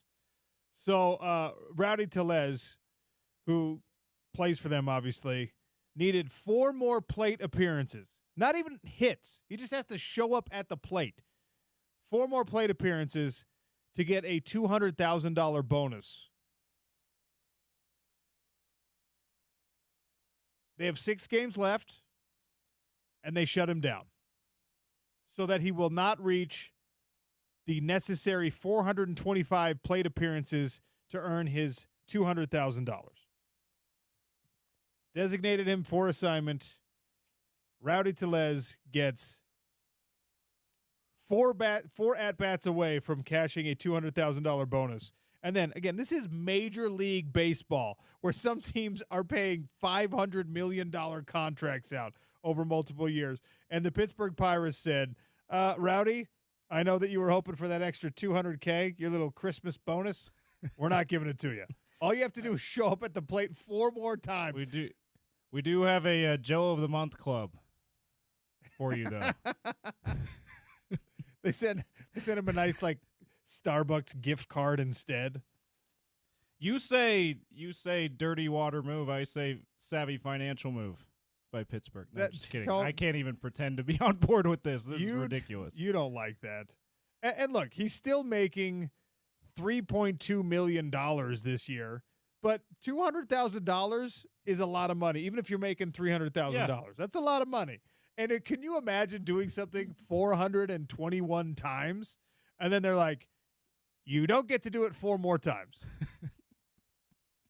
But that's 6 games left. He could do it in 1 game, and then you could shut him down. That's not even 1% of the plate appearances that I've had this year. I know. We're shutting you down. We don't want to have to pay you an extra $200,000. That would feel very personal to me if I'm Rowdy Tellez. Not cool, Pirates. Not cool. All right. We're way over time, as we usually are once we get to this point in the show. Hour 3 coming. My guy Zachariah stops by. Lots to discuss, including, do we have another big baller brand on our hands? I'll tell you what I'm talking about in 3 minutes on the Sean O'Connell Show, ESPN 700.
about you? No.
Hour 3 of the Sean O'Connell Show on a Wednesday. That's the Zachariah Hour. My guy Zachariah joins us remotely. It's a little OC and Z. What do you have? Zachariah, what's up? What's popping? You know, same old stuff. We're here on a hump day, getting through a week. Oddly enough, the college football world talking about UNLV of all places, 4 games into a season, and somehow Las Vegas is the center of the college football world. It doesn't feel right, but that's where we're at today. Yeah, I'm a little surprised you're that interested in this topic. By the way, not getting paid. Can't relate to that at all. But I don't – this is kind of a non-story to me. Just because simply I was a proponent for college players getting paid prior to when they were. Like, who was the first guy? Ed O'Bannon, I want to say, UCLA, like video games and all that stuff. I was always for players getting paid. But I did know, and I think you used the perfect word. I don't know if you said icky or it feels gross or whatever, but I knew it was going to get gross. It was going to get icky. A lot of that stuff is. Sanders, flashing his rollie in the stands, after a game or whatever, and guys pulling up in Hummers. Like, I knew it was going to get icky. I still think that it's right. This particular situation is something that I'm just not surprised by because I'm sure, like back in the day, people used to joke about envelopes, right, OC? Like people at Miami, they would hand you an envelope and everybody knew that players were getting money, but it wasn't all in the up and up like it is now. But now it's going to get even more difficult because you're going to have guys like assistant coaches or whoever else within the program promising stuff that they might not be able to fulfill. The reason that it's noteworthy is because there are going to be unfulfilled promises. But a starting quarterback of an undefeated team is leaving that team voluntarily. Like, yeah, I know, and they're ranked for the first time ever. Yeah, I know. The fact that it's at UNLV is what makes it like tolerable for most people.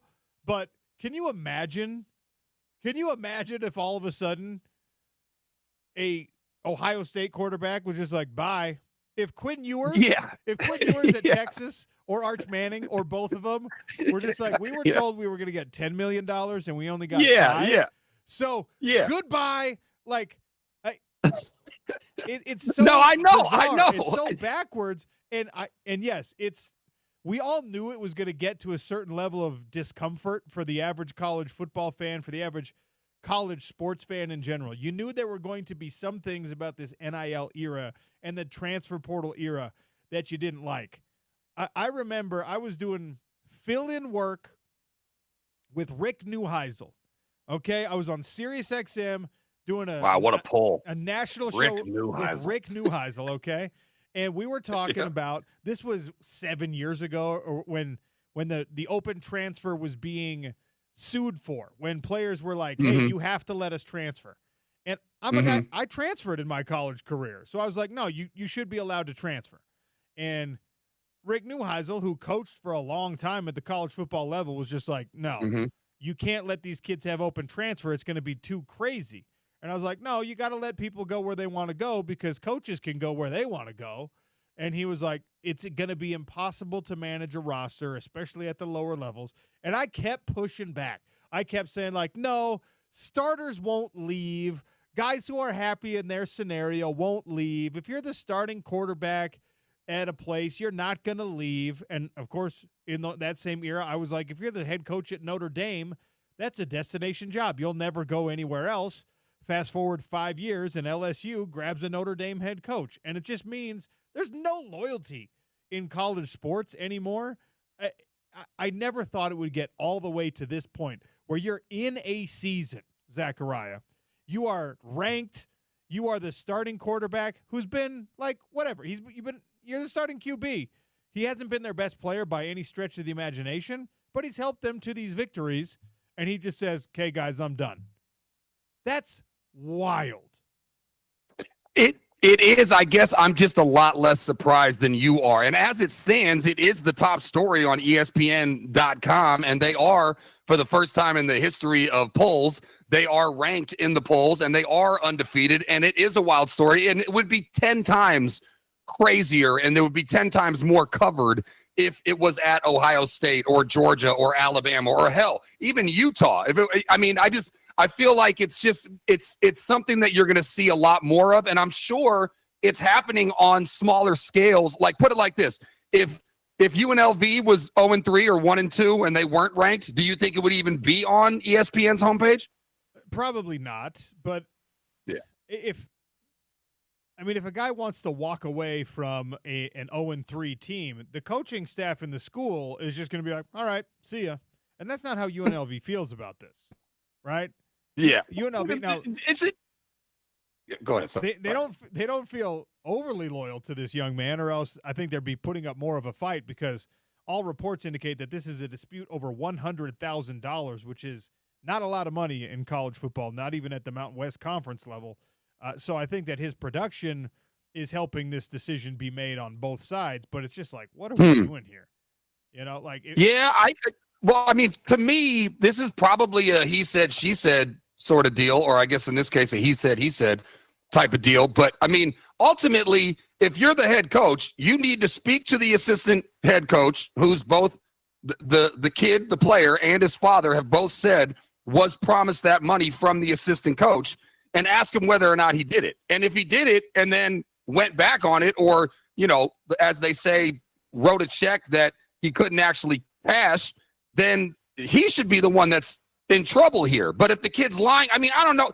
All I'm saying is that I like to stay away with it because, like I think that you said in one of the hours earlier, it feels icky. All of it's icky. It's gross. I don't want to hear about any of this stuff. I like to watch football. I know contracts are always factored in. How much do they talk about Dak Prescott and CeeDee Lamb's contract? Hell, you talked about Ayuk's contract a ton. I know we'll get to the Niners in a second, but I don't want to hear about any of that stuff when I'm watching it, because here's the kicker, OC. I ain't making anywhere near that amount of money. So I don't want to hear about this crabbing, and kind of it robs the joy and the genuineness that you normally get from just watching a sport when you're factoring in salaries and thinking about this and having articles like this come up. I agree with you 100%. I hate how money obsessed we as sports fans have had to become. We know exactly how much all these players make. And if I was a player, I wouldn't want that. But as a fan, I don't even want that, even though I have to participate in this chicanery these days. I don't want to know. And in college football, I guess we don't get exact figures on how much these guys are making, but we get these rough estimates, and it's just like, all right, so now I have to I have to judge this individual not only on their performance, but how that performance stacks up with their compensation, the same way we do with coaches and with pros. Yeah, and OC, it's affected our jobs. Like, I remember when we were kids growing up, I do remember the A-Rod contract, and that he wanted like $1 million more than like what Kevin Garnett got or something. Like, I do remember contracts popping up, and obviously as an A's fan, losing Giambi and Tejada and the big three. I know that money is always going to be a part of it, but now we're at the point, OC, and especially with like doing home of the Utah football, now that money's gone into that with the NIL and the transfer portal, it's become not just as much. We're still going to talk about more of the play on the field, but talking about what percentage of guys taking up of the salary cap or the NIL allotted budget or whatever they have, it has become such a big part of us just doing sports radio, let alone like the actual sports. And I hate it, to be honest with you. Yeah, I don't like it either. But while we're talking about the money, because we discussed this on the show earlier in the week, and it's right on this same line of the NIL world. Reggie Bush, who in our era, in our college days, was the college football player. He was the man at any school, anywhere. USC was the biggest show in town, and he was the best player on that team. Even when Leinart won the Heisman Trophy, you still were talking about Reggie Bush. He wants money. I'm a Cal fan, OC. Don't remind me, okay? When Cal was actually good and had Aaron Rodgers and Marshawn Lynch and Deshaun Jackson and everybody else, yes, those USC teams were the reasons why we didn't actually get anywhere. But anyways, what about Bush? I haven't even seen this. Reggie Bush is suing USC. He's suing the Pac-12 conference, and he's suing the NCAA. I thought he got his Heisman Trophy back. What's his problem now? Okay, exactly. Right? So Reggie Bush, this reconciliation process was happening, and he was gonna lead USC out of the tunnel, and they hung his number back up in the rafters, and it was just like, kumbaya, everyone's happy with one another again. Wrong. Yeah, what did I miss? Reggie Bush is suing for NIL money when NIL money wasn't a thing back when he was a player. He's suing for the fact that, hey, that was not an enforceable thing in the contract that I signed. It was not legal for you to make it, so I couldn't make money on my name, image, and likeness. So I want back pay based on what I was not able to earn. Now, we don't think he's going to win because of the precedent that it would set. But you came on here and you said, no, I'm in support of players cashing in on their name, image, and likeness. I always thought that they should be compensated. You brought up the O'Bannon case, which, of course, precedes this with Reggie Bush. I mean, Reggie Bush is a guy that undeniably would have made a lot of money as a college athlete because he was in L.A., because he was the biggest star in town when they didn't have any NFL teams, and he was not allowed to make money legally. We know he got paid under the table, etc. But do you support Reggie Bush going back and saying, well, I know that those were the rules back in the day, but those rules were bad rules, so I want my money? Man, I really wish I had some time to prepare for this question. Remember when I said last week that I've never been more prepared for a question in my entire life? I've never been less prepared to answer this question because I want to be very careful with whatever I put out on the airwaves, and, bosses are listening, and who else, so I want to be very careful with my words here, which is rare for me. Usually there's not a big filter between my brain and my mouth. On this one, I want to be very careful. Let's just say that there are other examples that I could bring up where I don't think you can go back and undo something that was already the precedent at the time. So let me think of a non-controversial. Let's say that to get into Harvard, you needed a 4.2 adjusted GPA, and then it changed over time to like a 3.75.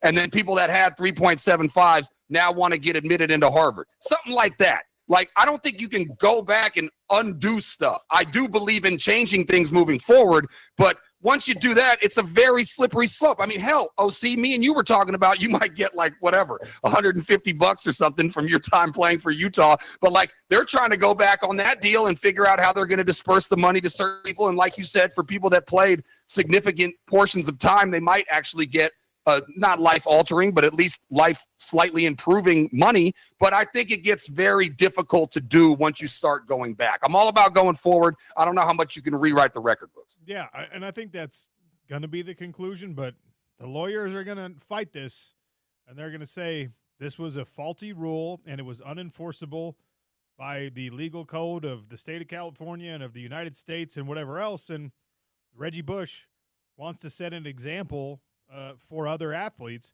My question is, how far back would you go? So the settlement. That's what I'm saying. Can Bo Jackson sue Auburn? Yes, that's can you? I really want to know which estate, you go back and whoever was the best player in 1910, or his great grandkids being like, well, my great Cast me outside. He won a Heisman Trophy at Notre Dame in 1913. Yep. So and Old Miss cleaned up. I need some of that loot. Again, I think I don't know how far you can go back. I don't know how you can rectify all that. Plus, the people that were probably making money, and don't get me wrong, there was probably people cleaning up off of Reggie Bush and his ability to play on the field. So at that time, that should have been dispersed to him in some way or another. But again, going back and figuring it out, hell, do we know what individual made the money off of when Reggie, is that person still even working for USC? Are you just doing USC as an entire school? I mean, it gets too murky when you do that. Yeah, you're not suing an individual. You're suing USC and saying, like, there are records. You have them somewhere of how much money, how much revenue you brought in from this football program that was popular largely because of me. And he says the same thing to the Pac-12 conference. And he says the same thing to the NCAA, and that's where the money gets wild, right? I don't think he's going to win, but we will see how it plays out. I just wanted to know if you're in support of it or not. Yeah, again, support of it in real time, not so much in support of it going back. Because, again, what would stop somebody that donated a ton of money because USC was popular and you had Will Ferrell and Snoop Dogg on the sidelines when Reggie Bush and Leinart were killing it? What would stop one of the donors from saying, I would have donated to USC because it's my alma mater and I'm filthy rich from oil money anyway?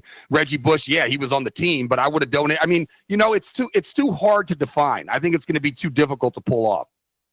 All right, I want to turn the page a little bit before we take a break and talk about the San Francisco 49ers. We talked about them 6 weeks ago as being a Super Bowl favorite, as being the NFC Championship favorite, as being a team that is loaded at every level, and they're taking advantage of the fact that Brock Purdy's on a cheap contract right now, not even making $1 million in base salary, and that $1 million salary is going to go to about a $60+ million salary pretty soon.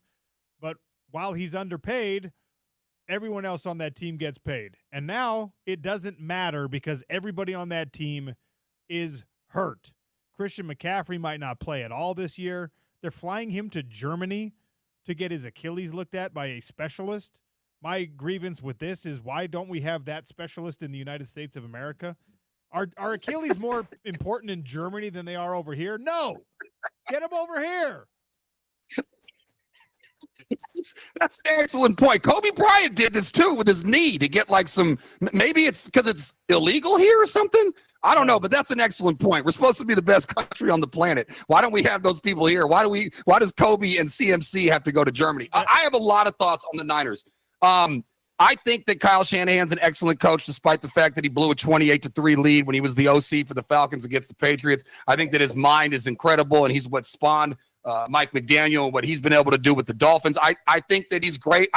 Maybe somebody with more NFL expertise could break down why he seems to fold in such big games, losing a couple of NFC championship games, one not his fault against the Eagles, one maybe you could say against the Rams, but then losing 2 Super Bowls to the Chiefs, not knowing the clock at the end. I mean, I can go on and on about Shanahan, but I'm guessing that the majority of the league would rather have Shanahan than whoever they have right now. The Super Bowl hangover is always something that people bring up that I usually dismiss, OC, but in this instance, it kind of just feels like it, right? I mean, you had CMC had to rework his contract. Ayuk held out. Trent Williams, I think, just didn't want to go to training camp, and that big bleep was going to come no matter what. But he had to rework his contract. Now you got the injuries with Debo.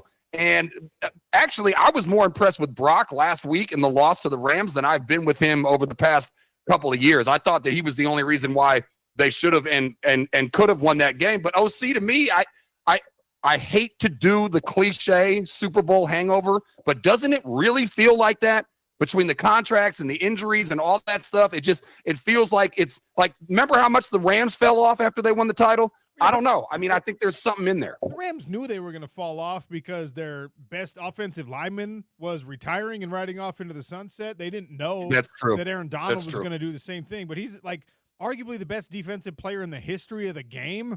He was leaving. I mean, they overloaded, they over-indexed, they overpaid for stuff to chase the Super Bowl. For 1 year. And they got it. And they knew it was going to happen. The 49ers, they're committed long-term to a bunch of these guys because they were trying to build what we thought could be like a bit of a dynasty.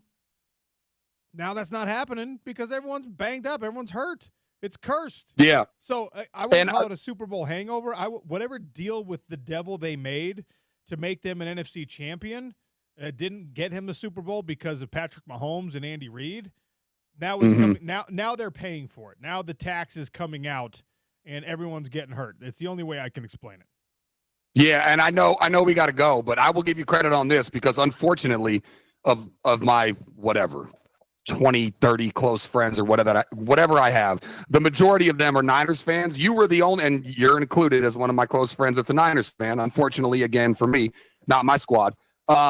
You were the only one out of any of them that was saying that they shouldn't sign Ayuk. And with the emergence of Juwan Jennings last week, it's looking more and more like, why did you cash out, Ayuk? Now, look, those things could be reversed. He could bounce back and have a great year. I do think he's a fantastic wide receiver, but it did look like if you're going to look at that roster with all the talent on it between the running back position and the wide receiver position and the defensive line and the offensive line and the linebacker position, it seemed like of all of those guys, and this is not a knock on Ayuk, he seemed to be the most expendable, but he ended up getting paid, and now, he's going to get criticism for it because anytime you get that kind of contract, you got to protect. A top 25 wide receiver should be paid like a top 25 wide receiver, not a top 5 wide receiver.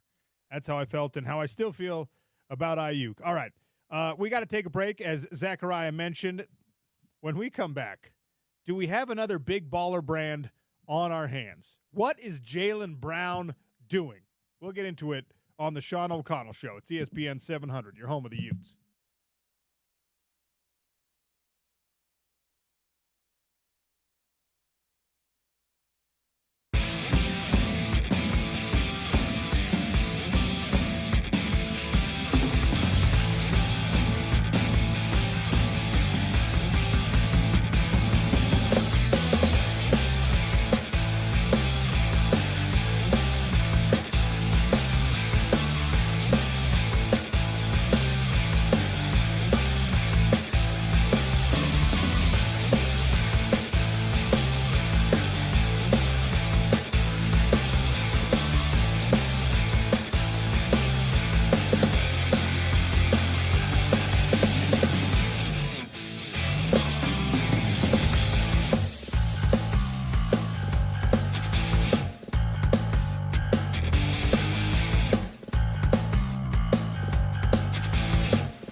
Sean O'Connell Show on a hump day. Happy Wednesday to all of you.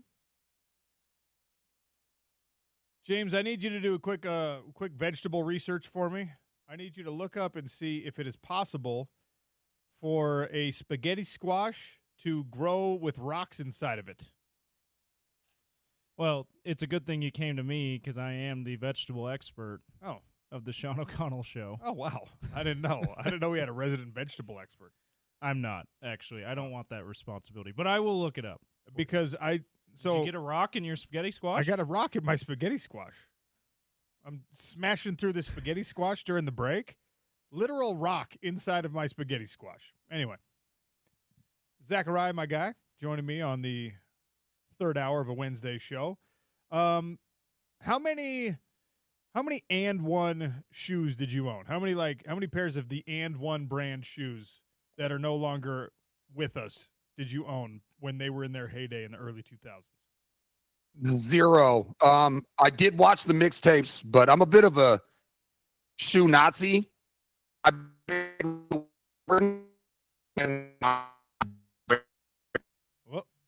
Decepticon attack. This is like 95% of my shoes, and unfortunately, they're really expensive. And when I told my cheap Dutch father, I'm allowed to call him cheap because I'm Dutch too, so you can say it about your own people, and that's why there's a phrase called going Dutch when you split a bill. When I asked him to buy those shoes for me, he laughed in my face and said, I'll buy you a $20 pair of shoe, and you can wear that for like 5 years. You are not getting 150. So I got my first job before anybody out of my group of friends, OC. 14 years old, I started working at Eddie Bauer. Why? Because I dedicated my entire paycheck to buying Jordans. So never had And One shoes. Watched the mixtapes and loved them. And I did have the shorts. I had some And One shorts, but I think they were given to me because of like a basketball league. James, did you ever partake of the And One shoe? I think I did. Did Shaq have some And One shoes, or was that just his own brand? Shaq was Reebok. Yeah, Shaq was Reebok. Okay. And then Shaq had his own shoe. Okay, so famously. I got the Walmart Shaq shoes one time. Regret that purchase. Do you know the story behind those shoes, by the way? So the zebra ones? No, the Shaquille, those are Reebok. The Shaquille O'Neal yeah. ones. No, the Shaq Walmart shoe. Some never heard of it. Some single mom came up to him at like an event and was just like, "Hey, shame on you." And he was like, "What are you talking about?" And I'm paraphrasing this story. What do you mean? And she was just like, "These shoes, these Shaq shoes that are $200, nobody can afford that. And now all my kids want is these $200 shoes, and I can't provide for that. And you've made it so that if you don't wear the cool shoes, they get made fun of. How dare you? You're already rich." And so he was just like, "Wow, that's a good point. That's a good point. I'll make my own shoe." So he did. He went to he hired a designer. Make it affordable. He went to Walmart and he sold like 1 billion pairs of $35 shoes. I was one of the pairs that was bought there. They did not last long. Stephon Marbury had a cheap shoe at one point too. Yes. That's true. Wore as well. The Starberries. Whatever happened to that store? I had the red, white, and blue colorway. They looked awesome. Did not last very long. Oh, they were terrible quality. I walked around with a hole in the bottom of that shoe for a little while. The Starberries were absolute terrible quality. It was a store that was very short-lived here in Salt Lake City. What was it called? It was like two male names. It was like Robert and Jones or something like that. Some weird store that just popped up, and they had like 4 locations. They sold the Starberry shoes for $15 or something. They were great. Yeah. And then those stores, which were just like I don't know, sweatshop material from Bangladesh, all of it, they just got rid of all of them. That was a shame. Starberry, similar story. He got super popular in China. Right. And sold like literally 1 billion pairs of those shoes, and all the other NBA guys. Oh, he's a legend. He won like 4 titles out there. There's a statue of him out there. A statue, and he got the Starberry logo he and tattooed. Jimmy Fredette. He got legends in China. He has a scalp tattoo of the Starberry logo. Yeah. Yeah. That was and I know you're gonna transition to something with the Big Three or Baller brand. I know there's a transition here from And One, but before you do that, just to let you know how much of a Jordan nut job I am, I refuse to play basketball in Jordans because I think it's a disrespect to the Jordans. So when I had my illustrious Because you're so bad at junior basketball? That's what I heard. First of all, first team all league junior college superstar. But when I played hoop, I wore the Iversons, the ones with the little honeycomb on the sides. I refused to hoop in Jordans. I3. So, yeah. Back to Starbury. That was around the time he was eating Vaseline on camera, right? Oh, wasn't that around that same time? Oh man. Yeah, he had some dark days in the USA, but he thrived in China. Hey, he's thriving on the sidelines of the Knicks games now too. All right. The reason I brought up these obscure shoe brands is because Jaylen Brown, Celtics superstar, former Cal Bear for the Zacharias of the world, he has turned down a $50 million endorsement offer to have a shoe deal with Nike, New Balance, Reebok, all the players in the NBA space, and he's going out on his own, fellas. He's doing his own shoe. Jaylen Brown is doing the big baller brand style. That doesn't usually end up going well for you. To me, this feels like a really, really terrible idea. I don't know what motivates. I mean, I guess the top end, the ceiling of this is higher. What do you think he's calling this brand, Zachariah? Jaylen Brown. Jaylen Brown. Well, I hate to go down like the big baller brand route, but I don't know. Brown Ballers, J Browns, JBs. I have no idea. I have no clue what he's calling them. Nope, just 741. That's the name What of the the brand. hell is 741? Yeah, what is 741? Is that like the area code? Area you grew code? Up in? Gotta be. 741. 741 performance. It's gotta be an area code. It'd be like 510 for me. I'll say this: the 714 in the Anaheim. It's Anaheim. OC. I was gonna say, isn't he a California guy? He went to Cal, Anaheim. But Anaheim is like Disney World, man. That's not like Compton. It's not like LA. Anaheim is totally separate. This could be Jaylen Brown admitting he's a Disney adult to the world. This could be a low-key confession from Jaylen. Stay tuned to the drive for more. Spence would just love that. Yeah, you know what's funny that you're bringing this up, OC? There was like this shows you that I pay attention to too much scuttlebutt when it comes to the NBA. But there was like a conspiracy theory out there that part of the reason why Jaylen Brown didn't get picked for the USA Olympic team had something to do with him not being a Nike guy. So I don't know if that was tied into the article that you read, but that's out there too. That could be the case. This is evidence to support that tin hat conspiracy theory. 741, the future of performance. They have released a graphic, a mock-up of the first sneaker that is, I think, going to be released first. And how's it look? It looks like an AND1 shoe. You remember how the AND1s? Oh, you brought it full circle. That's where AND1 came from. You know how the AND1s had like wood paneling on them? And there was the AND1s that had like the spinners. Like AND1, they really tried to do something. I applaud AND1. Yeah. They really tried to do something different. They tried to be innovative. And Jaylen Brown's doing the same thing. Actually, it's the Black Moon is what the shoe's called. The Black Moon? Oh, I'm looking at it. It looked like teardrops or raindrops. They have there's like a copper metallic bubbles on the shoe, which I think there was a Nike shoe that actually looked a lot like this. Oh yeah, I had a bunch of the little clear bubble in the sole shoes for sure. I can't tell if I want to mock this or if I want to applaud this, because it's like trying to start a shoe brand in 2024, a basketball shoe brand. This is going to require billions of dollars to gain any kind of traction. Well, that's my next question. How much do they cost? I have no idea how much the 741 Black Moon sneaker will cost. Yeah, the article. They're not horrible. I can't lie. They're not horrible. I mean, they look kind of cool. They just look like they're missing a Nike swoosh, if we're being honest, or they're missing the silhouette or Jordan the stripes. Man. Yeah, the silhouette of that dude, the AND1 guy that's about to break your ankles with the crossover.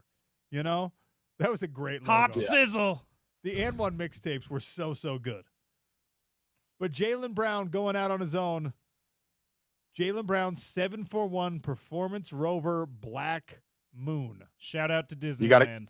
You got a cost for me yet? No, there's no. I'm looking. I'm scouring the internet looking for a cost. Yeah, must not be out yet with the cost. Here's what we could say.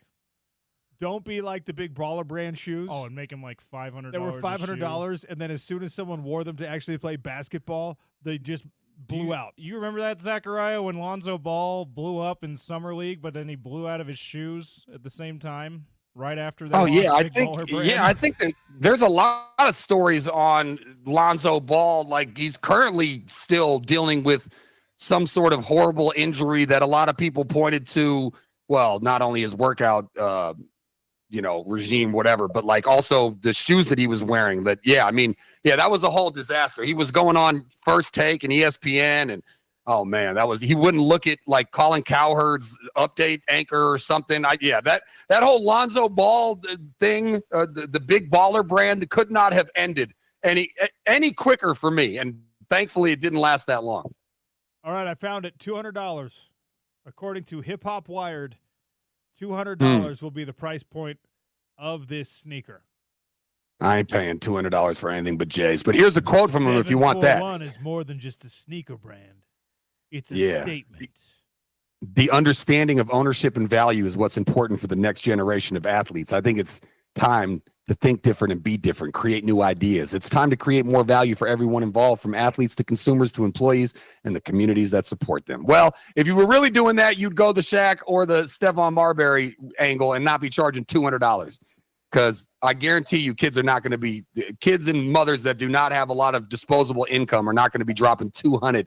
Even though I don't think that they're horrible. They look a little bit like an alien, but they're not horrible. I've seen worse. Put it like that. Spoiler alert. I'm getting you guys these things for Christmas. Let's go. I need everyone's Black shoe size. Moon. You're getting the 741 Black Moon for Christmas as the Please official spend $200 on something else. No. Please. Wait. You're getting some Black Moons. The new Disney Plus Star Wars series, Black Moon. 741 Black Moon. Dude, I would love that so much if this was just a secret nod to Jaylen Brown being a Disney adult. That's what we're running with on this show. Tune in to Spence's reaction from Beer Bar later today. For real. All right. I should put a poll out. Best obscure shoe brand and one. Big baller brand. Pony. I love me some Pony shoes. What did Starter. Never even heard of Pony. Did Starter have shoes? I remember. Or they just have clothes? Starter had like Kmart quality shoes. Just awful. What happened to Fila? I remember my brother had the Grant Hill Filas that were pretty dope. Is Fila no longer around? Fila had a moment. So did BK. Remember the British Knights back when we were young kids? Oh yeah. The British Knights. I do remember that only lasted like less than a year. Hey, what about LA Gears, man? The LA Gears. Yeah, they lit up, did they? Yes. Oh, this could be a great poll. You only get 4 options though. I think you got to take British Knights off. That didn't last at all. The Flat Tech. Joe Montana was an LA Gear Flat Tech. He had his own signature shoe. And now we got Skechers and New Balance. Oh, Skechers. Yeah, no. Yes. Tony Romo went from Starter to Skechers. Tony Romo. You guys realize that Tony Romo? Tony Romo has the worst agent for his endorsements. That is Tony so Romo. bad. Tony Romo also, by the way, on the broadcast, completely blew it. They were like doing a close up on a wide receiver. I don't even remember who it was, but you know how Jordan is so tight that he even does like football cleats now. Anyways, they're like zooming in. He goes, and look at those shoes. Those are just amazing shoes. And then there was like this awkward silence, and he goes, but you know me, I'd go for Skechers.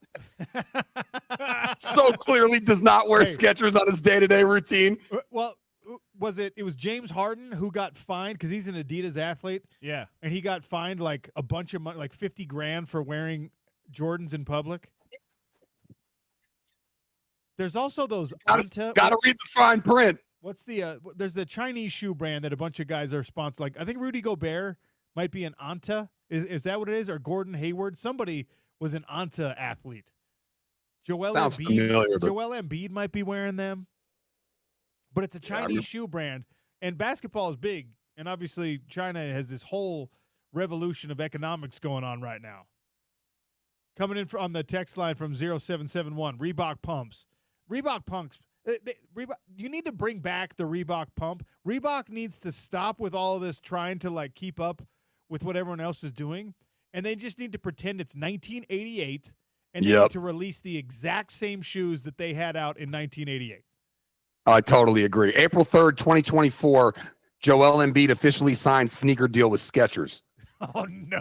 Klay Thompson's an Anta guy. Oh, Klay Thompson's an Anta guy. Yes, I do remember that. All I knew right. it was from somewhere. I knew some high-profile player. Rondo was an Anta guy. Really? Rajon Rondo. Yeah. Oh. Yeah, you're going to have to make like 3 of these polls for the obscure shoe brand. We're going to have to do a bracket. No, you were right, though. It is Gordon Hayward. Gordon Hayward is an Anta Better guy. known as Betrayward around here, right? Gordon Hayward. That fits so well with Gordon Hayward. Oh, how about this coming in? 98-68, K-Swiss. Got love for my shoes. K-Swiss. I hate K-Swiss are still kicking, but that wasn't a hoop shoe, though. K-Swiss, I could not stand K-Swiss. I still can't stand K-Swiss. The all whites? I'm burning the bridge. K-Swiss is never going to endorse or they're never going to sponsor the show. Hey, they can still sponsor the Zachariah Hour. I love the all white K-Swisses. Hey, shameless plug. Hold on, you're a 741 guy right now. You're going to get some Black Moons for Christmas. Jaylen Brown, we need a sponsor for the Zachariah Hour. Can you imagine? Hold on. Can you imagine the hubris to be like, I'm turning $50 million from Nike down in order to launch my own shoe? This is definitely going to work. Oh, yeah.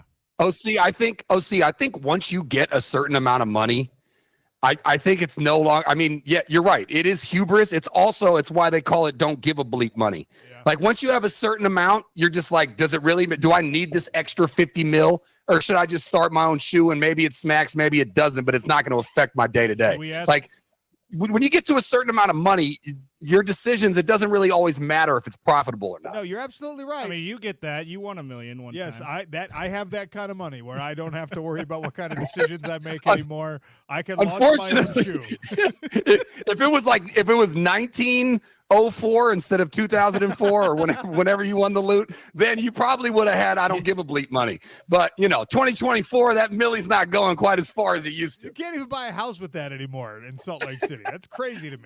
Should we ask Jason Kidd if this is going to drive a rift between he and Jason Tatum, by the way? Jaylen Brown and Jason Tatum. Hey, what are you wearing? Nikes? Yeah. Jason? Hey, that actually. I don't even know what his brand is, actually. I would be like, hey, all my teammates, I'm getting you some of these 741s. And you know that they're just like, thanks. Thank you. Thanks for giving me those, Jaylen. I love them. According to what you said about Harden, they wouldn't even be allowed to wear them publicly. They get fined. That's right. You do get fined if you break your endorsement contract and appear in something without consent. Yeah, it's not the right move, Jaylen Brown. The shoe itself looks kind of cool, but here's what you need: you need a logo that people recognize. So far for 741, that doesn't make sense. You also need to call your company something besides 741. It doesn't even especially roll when off that the trunk. Again, OC, I don't know enough about the neighborhoods in Utah to give a proper cross reference, but I don't even really know that much about Southern California. I've been a NorCal kid my whole life, but Anaheim, that's like so. Like in Northern California, I'm from Berkeley right now. I live in the hills in Berkeley, so it's a little bit different. But still, Berkeley has some cred. It would be like Kensington. Really Anaheim is like the Kensington of Southern California. It's known for Disneyland, and that's it. So, like, if it was Compton, like, you'd probably get Kendrick Lamar to sign on. Snoop would probably be on board. You could get NWA. You could do whatever. Anaheim, Compton guy. Yeah, no one's repping Anaheim, OC. Nobody. You and Mike Trout are going to be the only ones wearing this shoe. It would be maybe. Would it be Vineyard? Is that what the Anaheim of Utah area codes would be? Shout out to Vineyard, by the way, and all our great listeners. Shout out Draper, repping Draper with these shoes. People are just Napa, son. It's a straight up suburb. Like basically, I respect it. That's where you're going with it. It's just a bad brand name. It's dumb. Like it's a stupid brand name. Because the numbers aren't even tight. If it was like 707, that would be cool. Here's the caveat I want to throw at everyone though. Steph Curry signed the Under Armour deal before, like, Under Armour was having its moment, and Under Armour was far from being big yet. It was still more of a football brand than a basketball brand, too. Under Armour, that's paid out like $1 billion to Steph Curry because he got equity in the deal and all that kind of stuff. Yeah. But big difference, OC, from a company that's not necessarily established, but is like sort of up and coming, and like you are the one that really puts them on the map versus totally starting from scratch. Yes, absolutely. Yeah. You are correct. And Under Armour, at the same time that they got Steph Curry, they had like Mike Trout and they had Cam Newton. Oh, they had other people lined up. Okay. They had Jordan Spieth. They had, for whatever year this was, like 2016, they had the MVP in every league. They had Steven Strasburg and Bryce Harper or something like that. Yeah, I think the parallel is like what New Balance is trying to do right now. Which they're kind of the brand that's got a little bit of cred, but has not broken in the market yet, and they're trying to do something like Under Armour did a while ago. I will say this: if the choice for me was rocking New Balance shoes for my NBA deal or launching my own 741 Alien sneaker, I'm going Alien sneaker. Especially when the Disney Plus series comes out about it. Fruit Heights is the Anaheim of Utah. Oh, Fruit Heights. 2861. That's Fruit a good Heights. one. Shout out Lagoon, baby. Let's go. Cherry Hill, Fruit Heights. The greatest fun spot you'll ever know. Oh man. Cherry Hill, if you want to sponsor the Zachariah Hour, by the way. Yeah. I'll do that one for you, Zachariah. Yeah, I love it. Justin Timberlake is coming to the Delta Center January 25th. Spence Checketts giving away tickets all week on the drive. We will give away some tickets ourselves coming up next. All you have to do is answer a trivia question. 877-353-0700 is the Dish Pros text line. Giveaways next on the Sean O'Connell Show as we wrap things up. It's ESPN 700.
OC Show, wrap it up here. I'm going to do it. I was going to not be mean about the trivia question, but I have to because we talked about it so much on the show today. I have to offer a bit of a payoff for the folks who listened to UNLV talk. 2 tickets to Thomas Rhett at the Utah First Credit Union Amphitheater, 2 Jersey Mike's free sub cards from our hot lunch. If you can answer this question. Matt Sluka, the UNLV has walked away from the team, taking a red shirt. He's quit on the team because there was a disagreement over how much NIL money he was supposed to get. He alleges that he was offered $100,000 and only actually offered $12,000. And he said, "Nope, I'm out of here. I'm done. You didn't fulfill your commitment to me." UNLV argues that they did everything that they were obligated to do. He said. He said, they said, I guess would be the real option here. But what is Matt Sluka's completion percentage currently on his passes through 3 games? OC going Black Moon style here. This is dark. This is mean. It's kind of mean. You're standing on business. You're walking away. You're saying, "Ha! If you won't give me what you told me you'd give me, I'm leaving." Through 3 games as the UNLV starting quarterback, his passing numbers have been underwhelming. 877-353-0700. And immediately the correct answers come pouring in. Matt Sluka has a 43% completion percentage at UNLV. Hey, 6 touchdowns, 1 pick. That's not bad. He's also rushed for a touchdown and about 250 yards. Quarterback rating of $136.5. What do you want from the guy? And he's 3-0. Pay that man his money like Rounders. Pay that man his money. His money. His money. Such a terrible Russian accent, but you don't care because Rounders is such a good movie. And you can make fun of Russians all you want. Nothing going on there, right? Whoa. Hey, dump that. There's a strong Russian contingent listening here in Salt Lake City. Shout out to all of our Russian listeners. I just said nothing was going on over there. That's all. All right. I think that I'm sorry. That my eliminates fault. all of the Russian-owned companies. I love the heritage Russians. companies There's just for a lot going on. That's all. Yeah, the Zachariah are not sponsored by Coachman's Diner, which was a great place until it closed 2 years ago. I should look up Dutch restaurants in Salt Lake. I haven't done that yet. Then I could get them. There is a couple of those, right? Yeah. That place Yeah, Dutch people like only eat with each other. Windmill on the side. It's like a Dutch market. Yes, we're gonna get that. One by Pioneer Park too. We're gonna get that. Oh no, that's Belgian. Oh, Belgian. My bad. That's my bad. That's the Belgian. The pommes frites from Belgium. You're right. That's my bad. Yes. Yelp top 10 best Dutch food near Salt Lake City, Utah. You're not gonna get 10. There's no way there's 10. You're gonna get a list of 3 There places. Is.